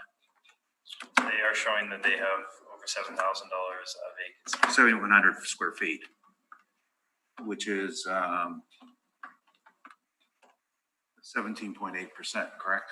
That would be the correct calculation, yes. Now, did you go back and check when that vacancy occurred? I did not. Prior to the reference here? No, I did not. We're Okay. going to model vacancy in the area, which is 3. That's using model. But you are aware that this vacancy did exist predating I have the income and expense mailers from 2016 showing that that space was vacant. We still wouldn't consider that chronic vacancy. No, I'm not saying it's chronic. I'm just saying that we are talking about a vacancy that existed as of the reference year. Do you disagree? Okay. And you've just put on the. We would continue to apply the model vacancy, yes.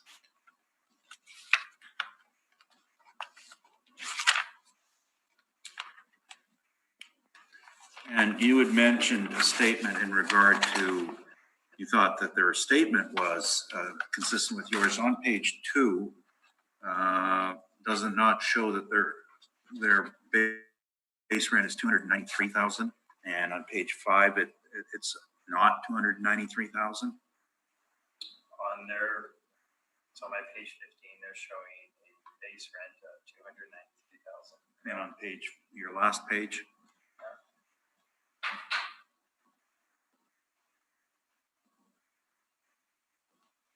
It's about 240,000, correct? 241,000, okay. And in regard to the cap rates, I know we did discuss this in the previous question. This is an application of assessment department parameters. Yep. And your non-recoverable expense sampling on page 13, just to confirm that this table you presented is not the assessment department study. This is a critique of an Altus study, correct?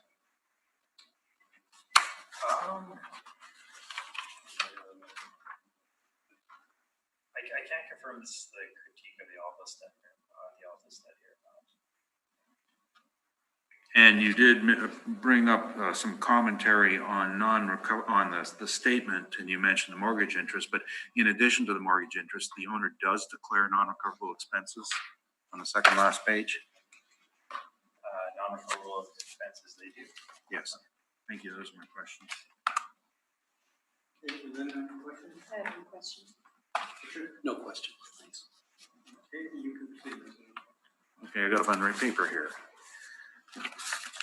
So firstly, the sale of 3 million was, of course, not a consideration. It was, I think there's a typo there because we've had agreement in previous years that it was not to be considered.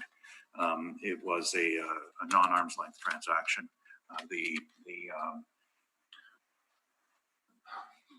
I'm just trying to remember the exact details. It was a relationship between the tenant and the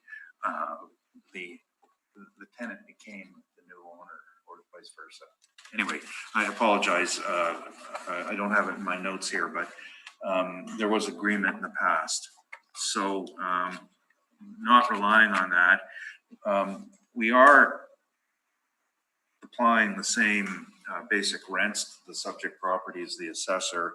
The building, as you can see from the statements, is a mix of semi-gross and net, and a little bit hard to follow. So we're not disagreeing with the 624 square foot, 248,000. We disagree with the vacancy rate, which we put modestly at 10.5, even though it's been at 17.8% for 4 years at least. I have documents going back to the 2015 statement provided to the assessor for the 2014 year. I'm sorry, at that time it was completely vacant. And now there are 2 tenants in it. The statement I referred to going back in time, showing it was empty, the 7,000 feet, was dated for 12 months ending December 31st, 2015. So the vacancy has been in place. So 10.5, I think is reasonable. Now,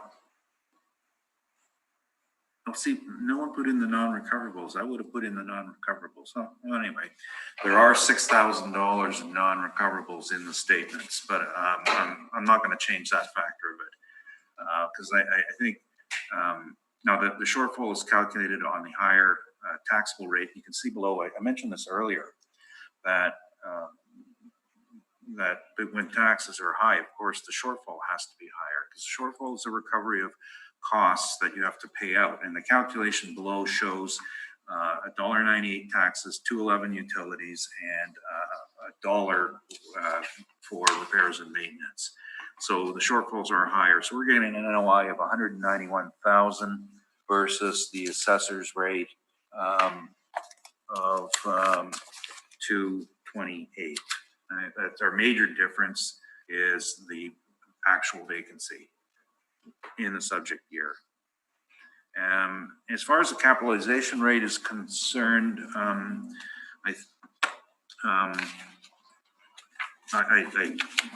I can point out 2 rates that we looked at in the area, and they're on page 37.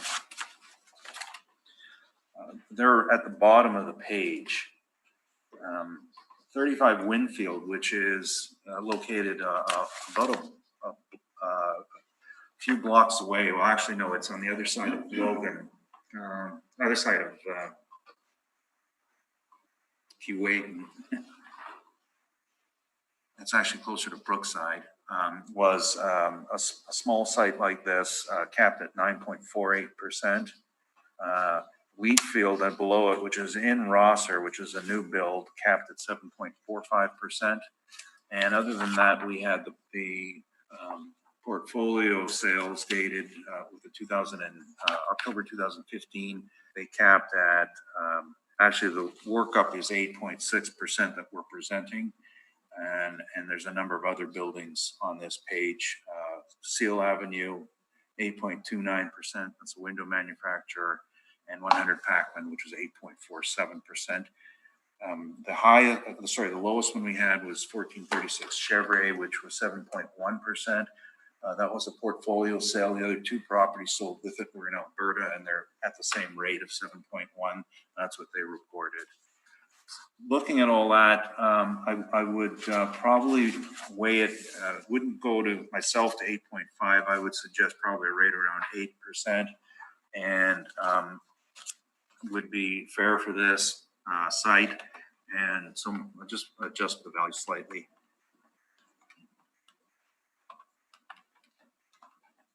So that is 2,388,713.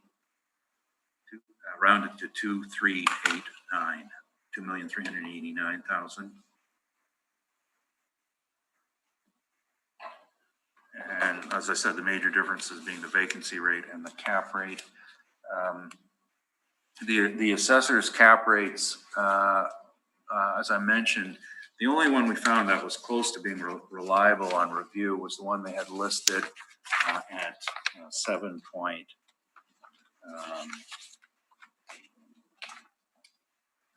The one on debates at 7.44%. We haven't found anything nasty to say about it, but it does not support the 7%. It should be higher. I have to say that the selection of a cap rate is problematic both for the assessor and for my profession.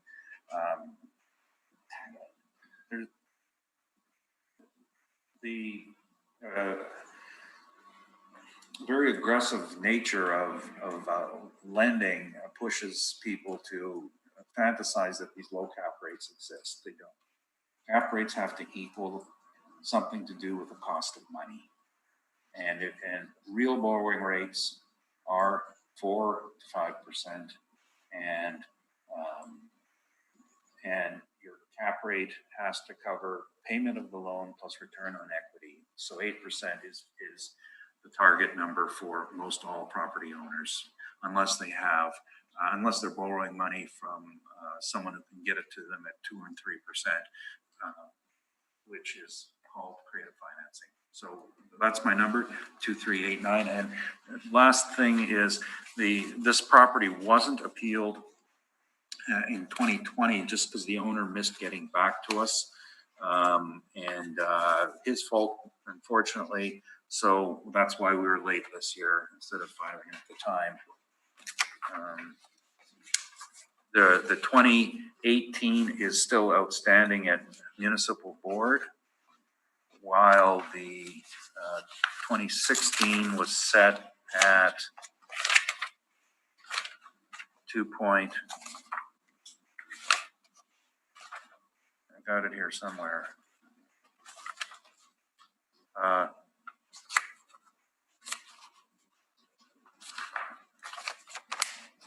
Oh, here we go. 2,333,000, and that was a cap rate of 8%.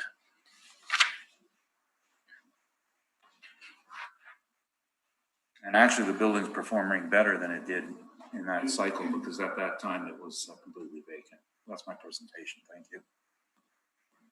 Any questions, Mr. Donaldson? Just a few. So this building, as you said, is performing fairly well now. It is generating it. No, it's performing better now. It's not performing well at all. It's a chronic 17% vacancy. You said it That's wasn't no good. You said it wasn't chronic vacancy. Well, I'm not portraying it as a chronic vacancy for the purpose of this hearing, but it because we're just bringing in a quick pro forma here. Okay. So speaking of, so they are generating an income. Yes. So would you consider this an investment property? There's some elements of, and I can't answer that question. I can't recall the answer to that question. I think there's some elements of owner occupancy in one of the tenancies. Okay. So you put some questions on the 2014 sale, which is fine. The 2010 sales is good. Yeah, I believe so. So it's lost value since 2010. It went completely vacant and they haven't recovered. In 2015, 14, sorry, all the leases expired, and I believe it was a single tenancy that expired, and it was demised, and they filled up 2 spaces, but not a third. Okay. And just one last question. So looking at the non-operating expenses, they show vacancy expense, gas, vacancy expense, hydro. Would that not be the actual shortfall of the building? No, those costs would show up elsewhere. Those are, you can read the statement, you'll see that there's plenty of places where they show that in those expenses on,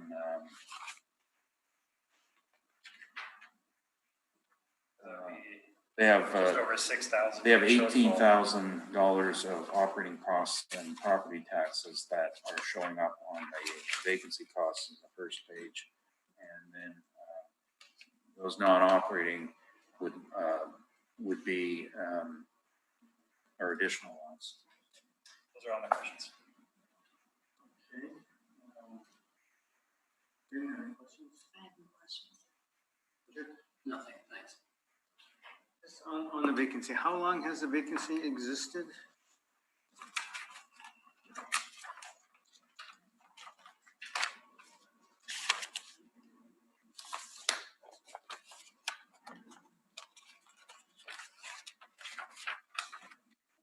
From at least December 31st, 2014. At that point in time, it was completely vacant. And I'm looking at the income expense return for that time, and it says here, undergoing improvements to prepare for lease, which would have been demising. That they had a single tenancy that they were demising to multi-tenancy. And then they put in 2 tenants and haven't filled the 3rd slot. That third slot is never been No, not according, no.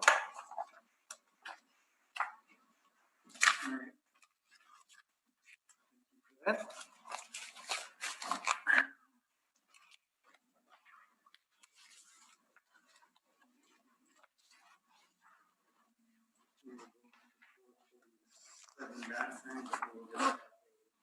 Very short.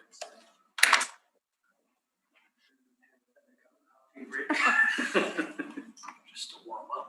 Okay.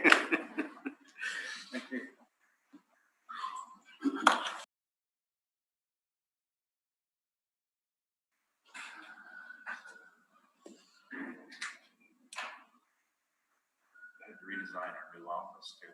I was going to ask you about that. Okay, we'll come back to order and we'll move on to 447 Bannatyne Avenue. So you may proceed.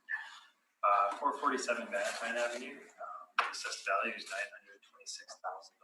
The effective year built is 1953 with a wall height of 13 feet. We have wood and steel frame exterior walls and the zoning of M1.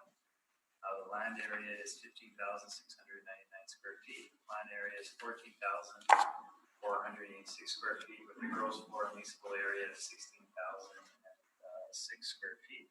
That would be due to a discrepancy between the plan area and the gross and leasable area that there is a second story subject property. forward, we're looking at some rent comparables. Actually, we'll quickly look at the map just to show. This is in an interesting area on Bannatyne, 447. So it's somewhat near the Health Science Center. It's kind of sandwiched between the Health Science Center and the Exchange area. It's not your typical area for an industrial property. Looking at the street view, you can see the second level there and the street entrance, brick facade. And then when you look at the on page 9, when you look at the above view, you can see it basically takes up the whole area of the plant, or the whole land area. And you can see on page 9 there is a overhead door at the back where they would load some materials and such. And you get one more view of it on page 10. So yeah, this is not a typical industrial park that we see a lot of buildings in. This is kind of sandwiched to the Exchange, the Health Science Center, but it's all around it. So going forward, there's not a lot of rental rates obviously in that area, so I had to look around. I found some on Main Street, one on Fife, Selkirk and Erin. So I was looking for similar ages, similar square footages, similar wall heights, and we're seeing some ranging from the net rents of these properties ranging from $5.35 a square foot up to $6.88 on Erin Street. As we work our way down to the income workup, you can see we're using $6.40 a square foot applied to the leasable area to get a potential rent of 102,438 square feet. Our applying the model vacancy is 6%. We are applying our 2% expenses and $3.75 per shortfall. We're applying a fairly high capitalization rate for this property at 9.8% due to how I explained the property, the area it's in, the age, the low land to building ratio. All be factors, as wall height would all be factors into why we have such a high capitalization rate for the second property. And that would give us our estimated value of $9 or $926,000. Moving down, you can see that it's on our high end, our capitalization rate study on page 6, or a chart we have here at 9.8. And further down, we have our fresh look for the income expense, or the expenses on page 12, and our chart on page 13 for capitalization rate evidence. And the mailer for this property was provided, and they are owner occupied, and that will be on page 17 and 16. We feel that the value of $926,000 is fair and equitable and should be confirmed. Thank you. Okay, questions, Mr. McDonald? I don't suppose you've inspected this property. I have not, but I looked at the pictures in your brief. And you're calling this a warehouse. Just wondering about your vacancy rate. What does that represent in your parameters, the 6%? What does that What is it? Where in the parameters does this come from? Well, this would be the typical for the area. So the region, an industrial rate, but it's not, is this the loft rate or like? Oh, I see. No, it's not the loft rate. No, okay. And Yeah. the region, you're saying that this is the vacancy rate that's applied in this particular region? Yeah. So it would probably, if you're looking at my map here, this region would probably. No, I didn't. Is there a map here? Well, on page, I'm just showing you the addenda on page 8. This region probably extends to the Higgins area. Oh, I see. Okay. Down into like Wall Street, Erin Street, kind of. That's sort of the area we'd be looking at for this region. But no, it would not be sort of the Exchange District, the law warehouse area. Okay, and going back to your rents, you've got a bit of a range here of 535 to 688. Fife is somewhat remote from this, is it not? I agree.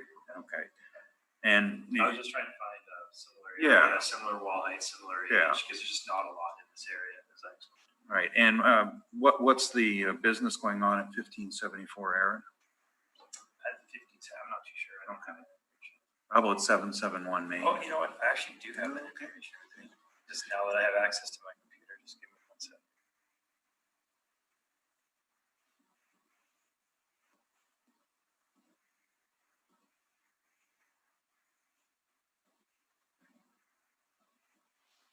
All right, you want to know, Aaron? It's Winmar. So I'm not too sure what they installed. Winmar.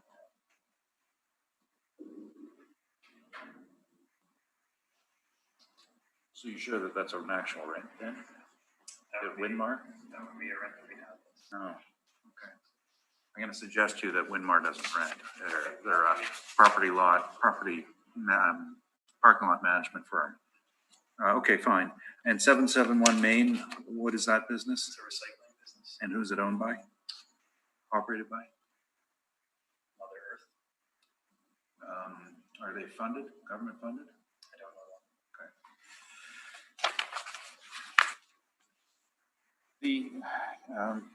know. The capitalization at 9.8, that came from your parameters? That came from our model. Okay, so that's the highest that you apply. That's the highest school fund. And did you have a chance to review the Board of Revision decision on the business tax? No, I did not. Because you're not aware that they put a rate of $5 a square foot on this, and that it was not appealed? No, I actually was not aware of that. Okay. Those are my questions, thank you. Any other questions? No, not yet. Okay, Richard? Just for my own clarification, that the second floor, what's there? I would believe it to be office space in the second floor. It's just a narrow space along the front of the building there, isn't it? Yeah, I think it's just office space. Yeah.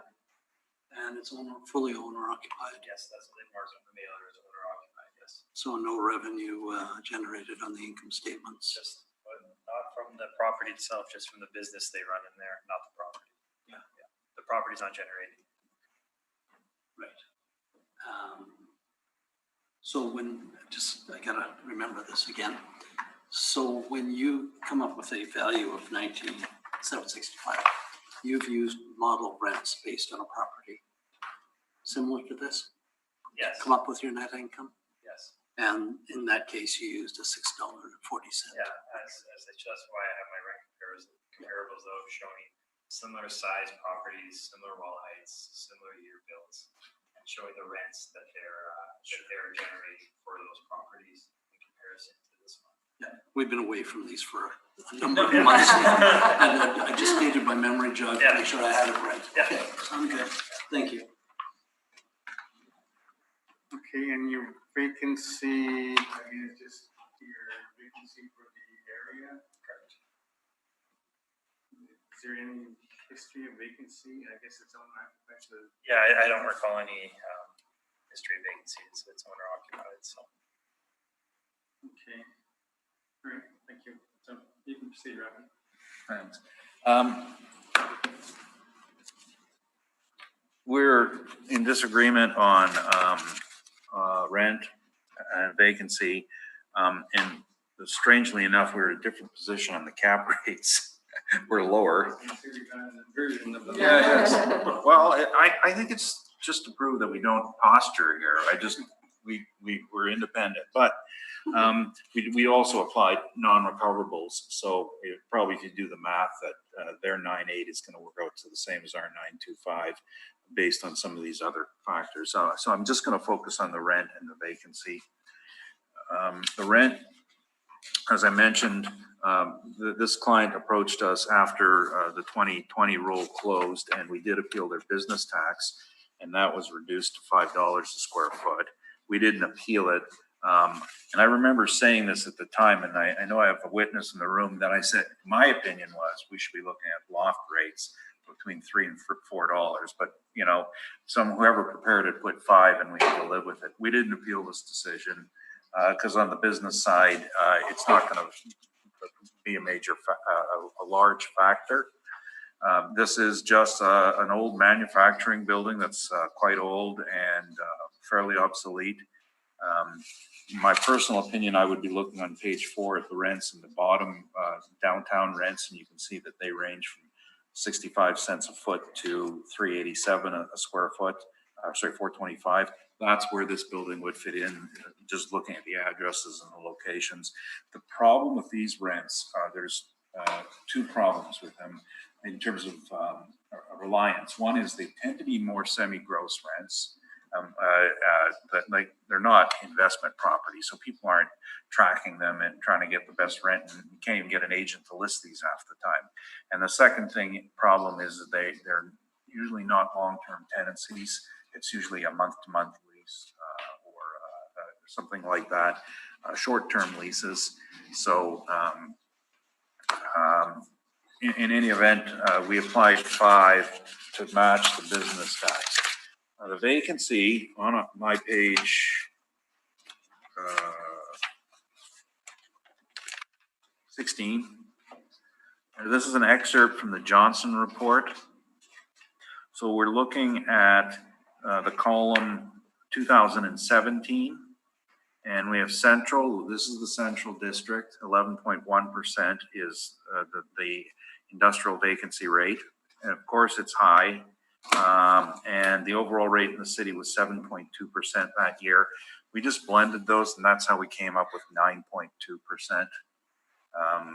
Because sometimes, well, the problems with the districts is they do show a nice picture of the district, but on that page 16, for example, Murray Park's showing up at 0, Exchange is showing up at 0, Transcona is at 22.8%. Those aren't reflective of the market so much as they are a small sample size. So all we're trying to do is deal with the sample sizes and stabilize them. But in this case, it's a well-known fact that downtown vacancy or central area vacancy rates are higher, and that's our 9.2.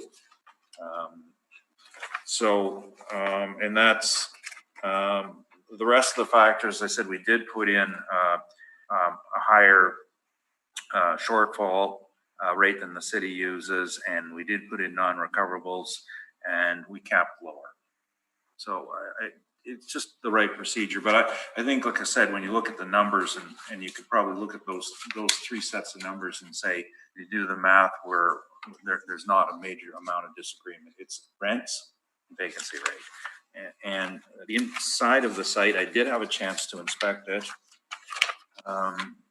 So I took these pictures. Page 6 is first floor. Top of page, sorry, that's the top is the first floor. The bottom is the second floor office. You can see that overlooks the roof in the back. On page 7 is 2 office areas in the first floor. Obviously not office. They've been moving over the years to be a not serving the public at this site. Most all of their orders come from contact, either from internet or from mail-in or phone-in orders. So they're not running a retail facility anymore. So the storage aspect has overtaken any sort of a retail facility. Page 8, top page is the file room. I love that, old-fashioned paper files. The bottom is the research and development room. That's on the main floor. Just a joke. Bottom of page 9 is the work area.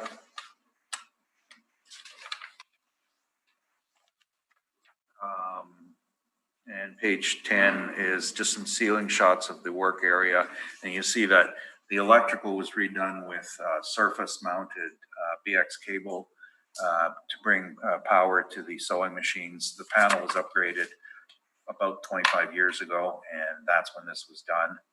And the bottom of page 11 shows all the sewing machine stations. So this is set up with page 12 shows an embroidering machine, and this one's about 12 or, no, 15 heads. And it's not computer run. This is a handset where it follows a mechanical embroidery, and you put a piece of fabric under each of these heads, and then it goes down and does it simultaneously for all of them. Very interesting piece of equipment, old-fashioned mechanical embroidering.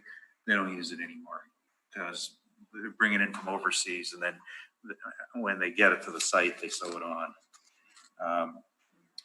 12, bottom of page 12. I'm not a qualified engineer, but that's what you think it is. Page 13 is the panel. You can see that that's not the original panel. The new panels that were added, well, I'm going to say that's actually about it's like about a 30-year or 40-year-old panel upgrade. Bottom of page 13, I was just trying to get a shot of the sprinkler heads. They did have to install sprinklers because the peak are low. And page 14 is the luxurious bathroom facilities. Still some of the old cast pipe in there, which they've just run the copper surface mounted over on top. Page 15, back windows are all boarded up just because of the neighborhood. It's safer that way. So as I said, I'm not going to restate values in here. We put it in at 5. In my opinion, it should be a lower rent, but I think the owner would be happy at 627. I think it's a really good, strong, fair number. We're following the business decision and applying a real vacancy, and that's our major difference. Thank you. Questions? Oh yeah, just on the vacancy, when you say applying a real vacancy, there's actually no vacancy in this building. Well, it's an owner occupied. You apply a market vacancy to every single property as part of appropriate methodology. Yeah, I agree. But you're referencing the Johnson report. Yes. And you're referencing the 2017 year, but aside from 2016, you have 2018 on here too, which drops significantly from 2017. And from 2012 up, it's quite low. Actually, even from 2009, the vacancies are very low, except for 2011. So I'm just wondering, do you think these are just outlier years, 2016? Well, and I think that's part of what I was trying to discuss is you have it's not an outlier so much as you got to look at the small sample size. In 2016 and 17 was higher. Now, this report was published June 2018. So the 2018 number only represents a very small portion of the year. So we're not going to rely on that. I would just reference you down to look at the bottom of the page, the overall rate, and you can see that there's more consistency. It ranges from 5.7 to 8.6, with the peak happening in 16 and kept up there in 17. So the investment in industrial space did have a higher rate during those reference years, and that's why we didn't use 11.1. But the overall rate we used 9.2. Yeah, is lower. Yeah, and that's why we dropped it to 9.2. Those are my questions. Any questions? Richard? Nothing.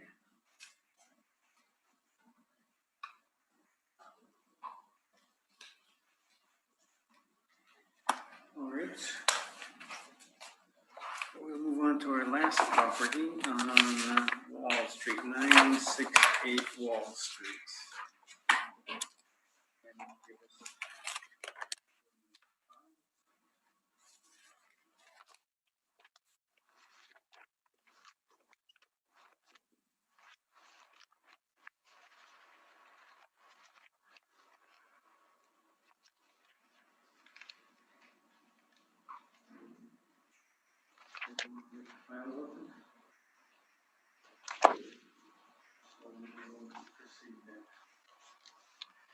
Okay, 968 Wall Street. The assessed value is $714,000.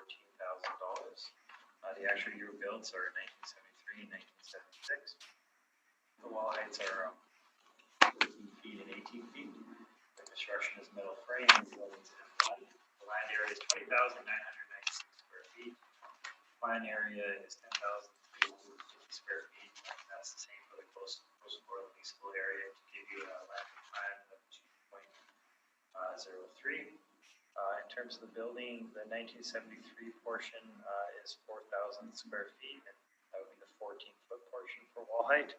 And then the 1976 is 6,350 square feet, and that's the 18-foot wall height.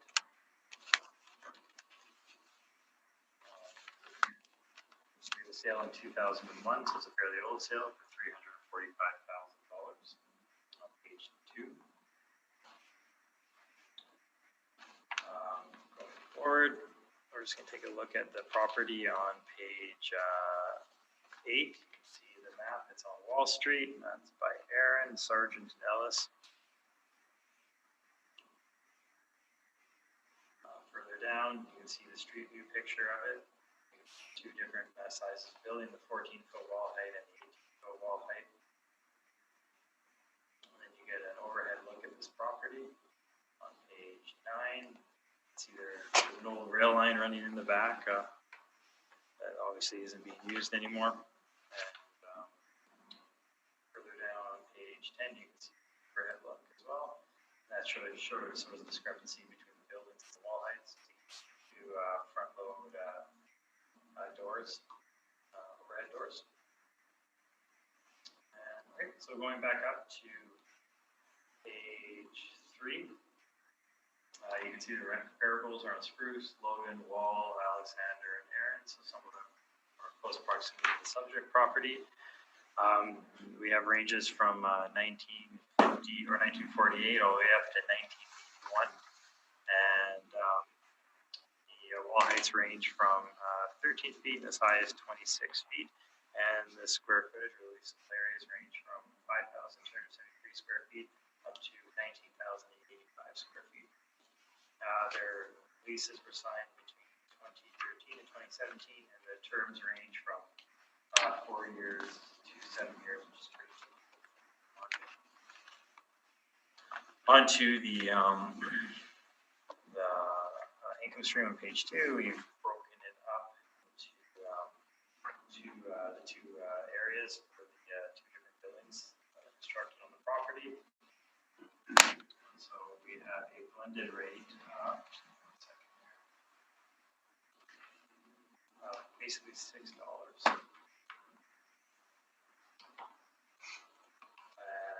vacancy we're applying is 6%.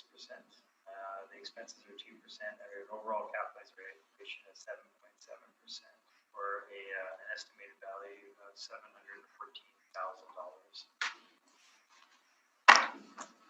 So looking at capitalization rate, that falls between our 20th and 80th percentile.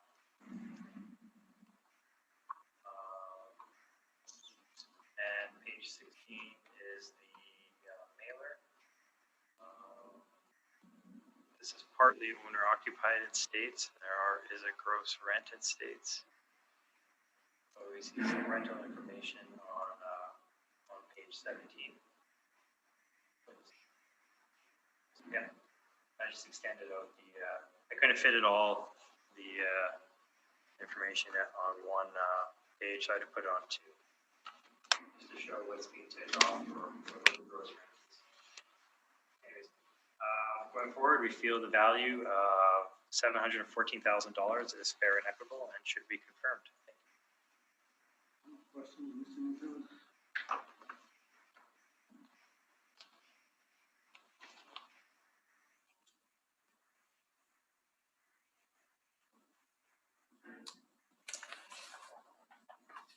Firstly, with the dimensions, you have 10,350 square feet. I know that the owner says 10,000.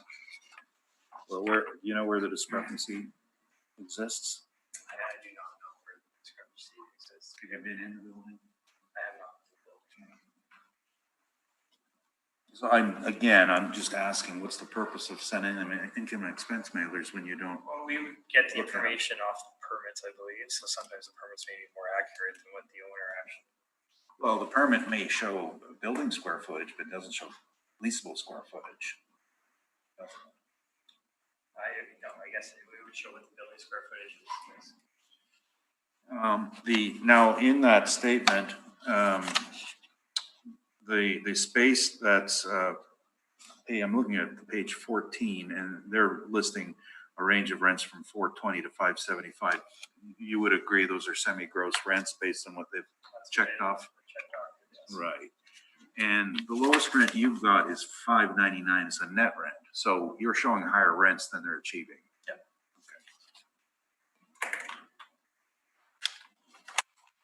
And do you know if your capital, this is in calling it industrial warehouse, is it a warehouse? I would say it's industrial warehouse. I know that's not what it's being used for. It's being used for basically a mechanic shop for Automotive repair, right? Yeah, I agree. Okay.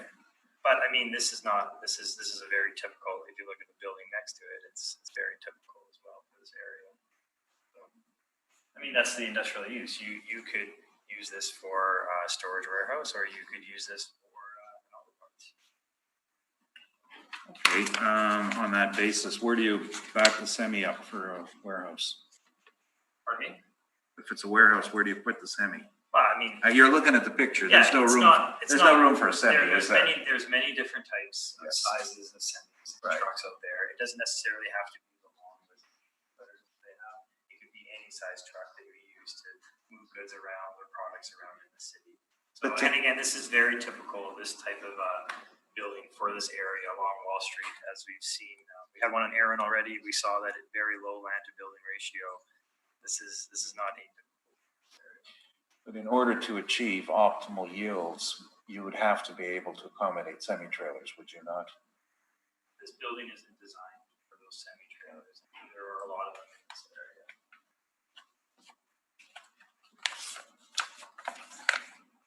area. And within your capitalization rate study, do you even know if there are any automotive repair places in the listing? I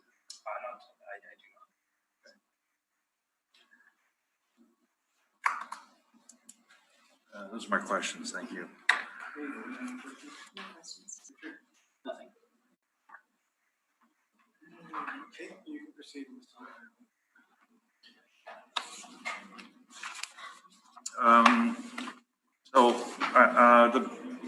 What we're using for rent is $450, and that was actually based on the second lease that was written on it, on the financials. Now, the assessor's given us the statements, and see, did I include them? No, I didn't. You can see that on page 14 of his workup, he's saying the net operating income as full, 26,878. That's that's twice as high as what the assessment department is using. Now, in there, one of the spaces is owner occupied. That's the rent at the lower end of the scale at 420. The other 420 semi-gross. The other two at 450. I'm looking at this page 14. The bottom row, the middle rent. That tenant was kicked out because they were trying to operate an auto paint shop, and they didn't have a proper. It didn't comply with code. So he kicked them out and replaced them. The next guy was paying more face rate, but you can see that there's no recoveries on maintenance and expenses, just the general admin, and there's no tax recovery. So we had calculated that 450 was what's achieved in the building, and we applied that to all of the space, the owner space and the tenanted space, and came up with a net income on the 10,000 square feet of $45,000. The vacancy we've applied is actually incorrect. If you see our calculations below, we looked at the city industrial rate of 7.2, and the person who did this is geographically challenged. It's not St. James, it's West End, and the West End rate is lower, although it's a small sample size. I would, based on this formula, the actual rate would be West End is 3.1. So if you average them out, you're getting at 5.15%. And that would be okay if you wanted to modify that or use the assessor's 6%. I think we're pretty close to on the same page. Issue of the non-recoverables, well, looking at the financial information, there's a lot of non-recoverables in here. The expenses are 43,000 and the recoveries are 19,000. So when we stabilize it, we're not putting in 24,000 in non-recoverables. We're putting a standardized rate in there. it's just another example where, some properties have low non-recoverables, some have high non-recoverables. This one, it's impacted by being a gross lease. This is why appraisals take all of this and apply a rate of some sort. The shortfall is again higher because of higher than typical costs in the building, and it's not a major factor on our overall valuation. Our NOI is 34,000, but that's with the higher vacancy rate, so it would show a bit higher than that. I haven't done the math because I just picked up that error. This is capped at 9%, and the reasoning behind that is it's an older building in very basic condition. It's not an investment property. Anyone who would purchase this on the basis of the income it's generate is looking to get the returns quicker rather than on the long term, because the building won't last that long. That drives up a cap rate requirement to get your capital return. Pictures on page 5 show, the first pictures on page 5 are the owner's shop, and nothing pretty here. Page 6 is just remember, the top picture on page 6 is the owner's desk on the part he occupies. So that's his finished portion. The bottom picture shows the office reception area for the rented space, which is much better than the owner's space, but the space itself is shown on page 7.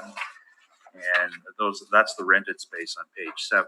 So I was in this site, I'm trying to remember, it was just after the body shop tenant was evicted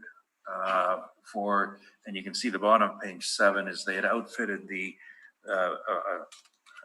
looks like a wash bay to try to paint automobiles in here, and the owner saw him doing it and had to evict him because it's not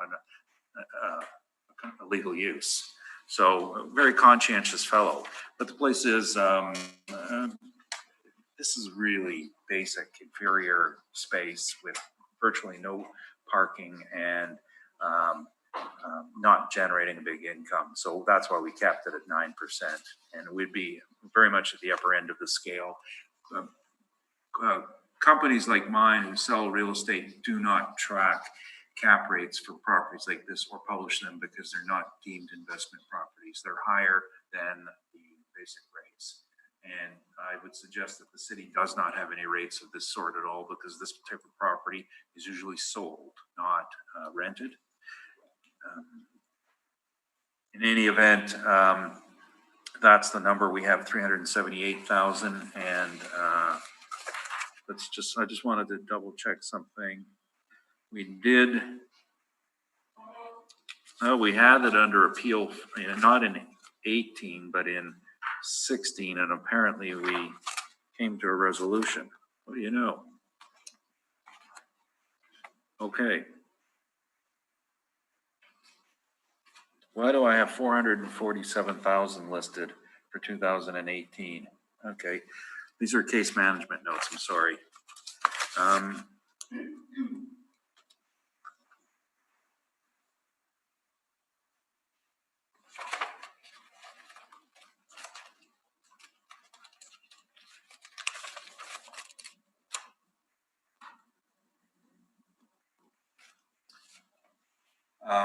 So the prior assessment was 506,000, and I believe that there's a case management recommendation at 447 for the 2018 assessment. I'm still pretty comfortable at 378,000, just because case management is just it's an attempt to resolve matters. Doesn't always represent market value. It's more of an agreement. However, regardless of that, it's much, much lower than 714,000. That's my presentation. Thank you.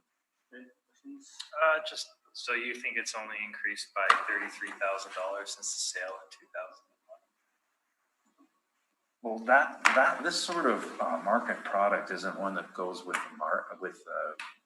increases in the market. That's, goes back to what I said earlier about different types of properties. If you're looking at changes in the general market, most people are just tracking the very good products, not the rundown old shacks like this. Yeah, those are all my questions. No questions. Nothing. Okay, I have no questions, so thank you for your presentation, and that concludes today's hearing.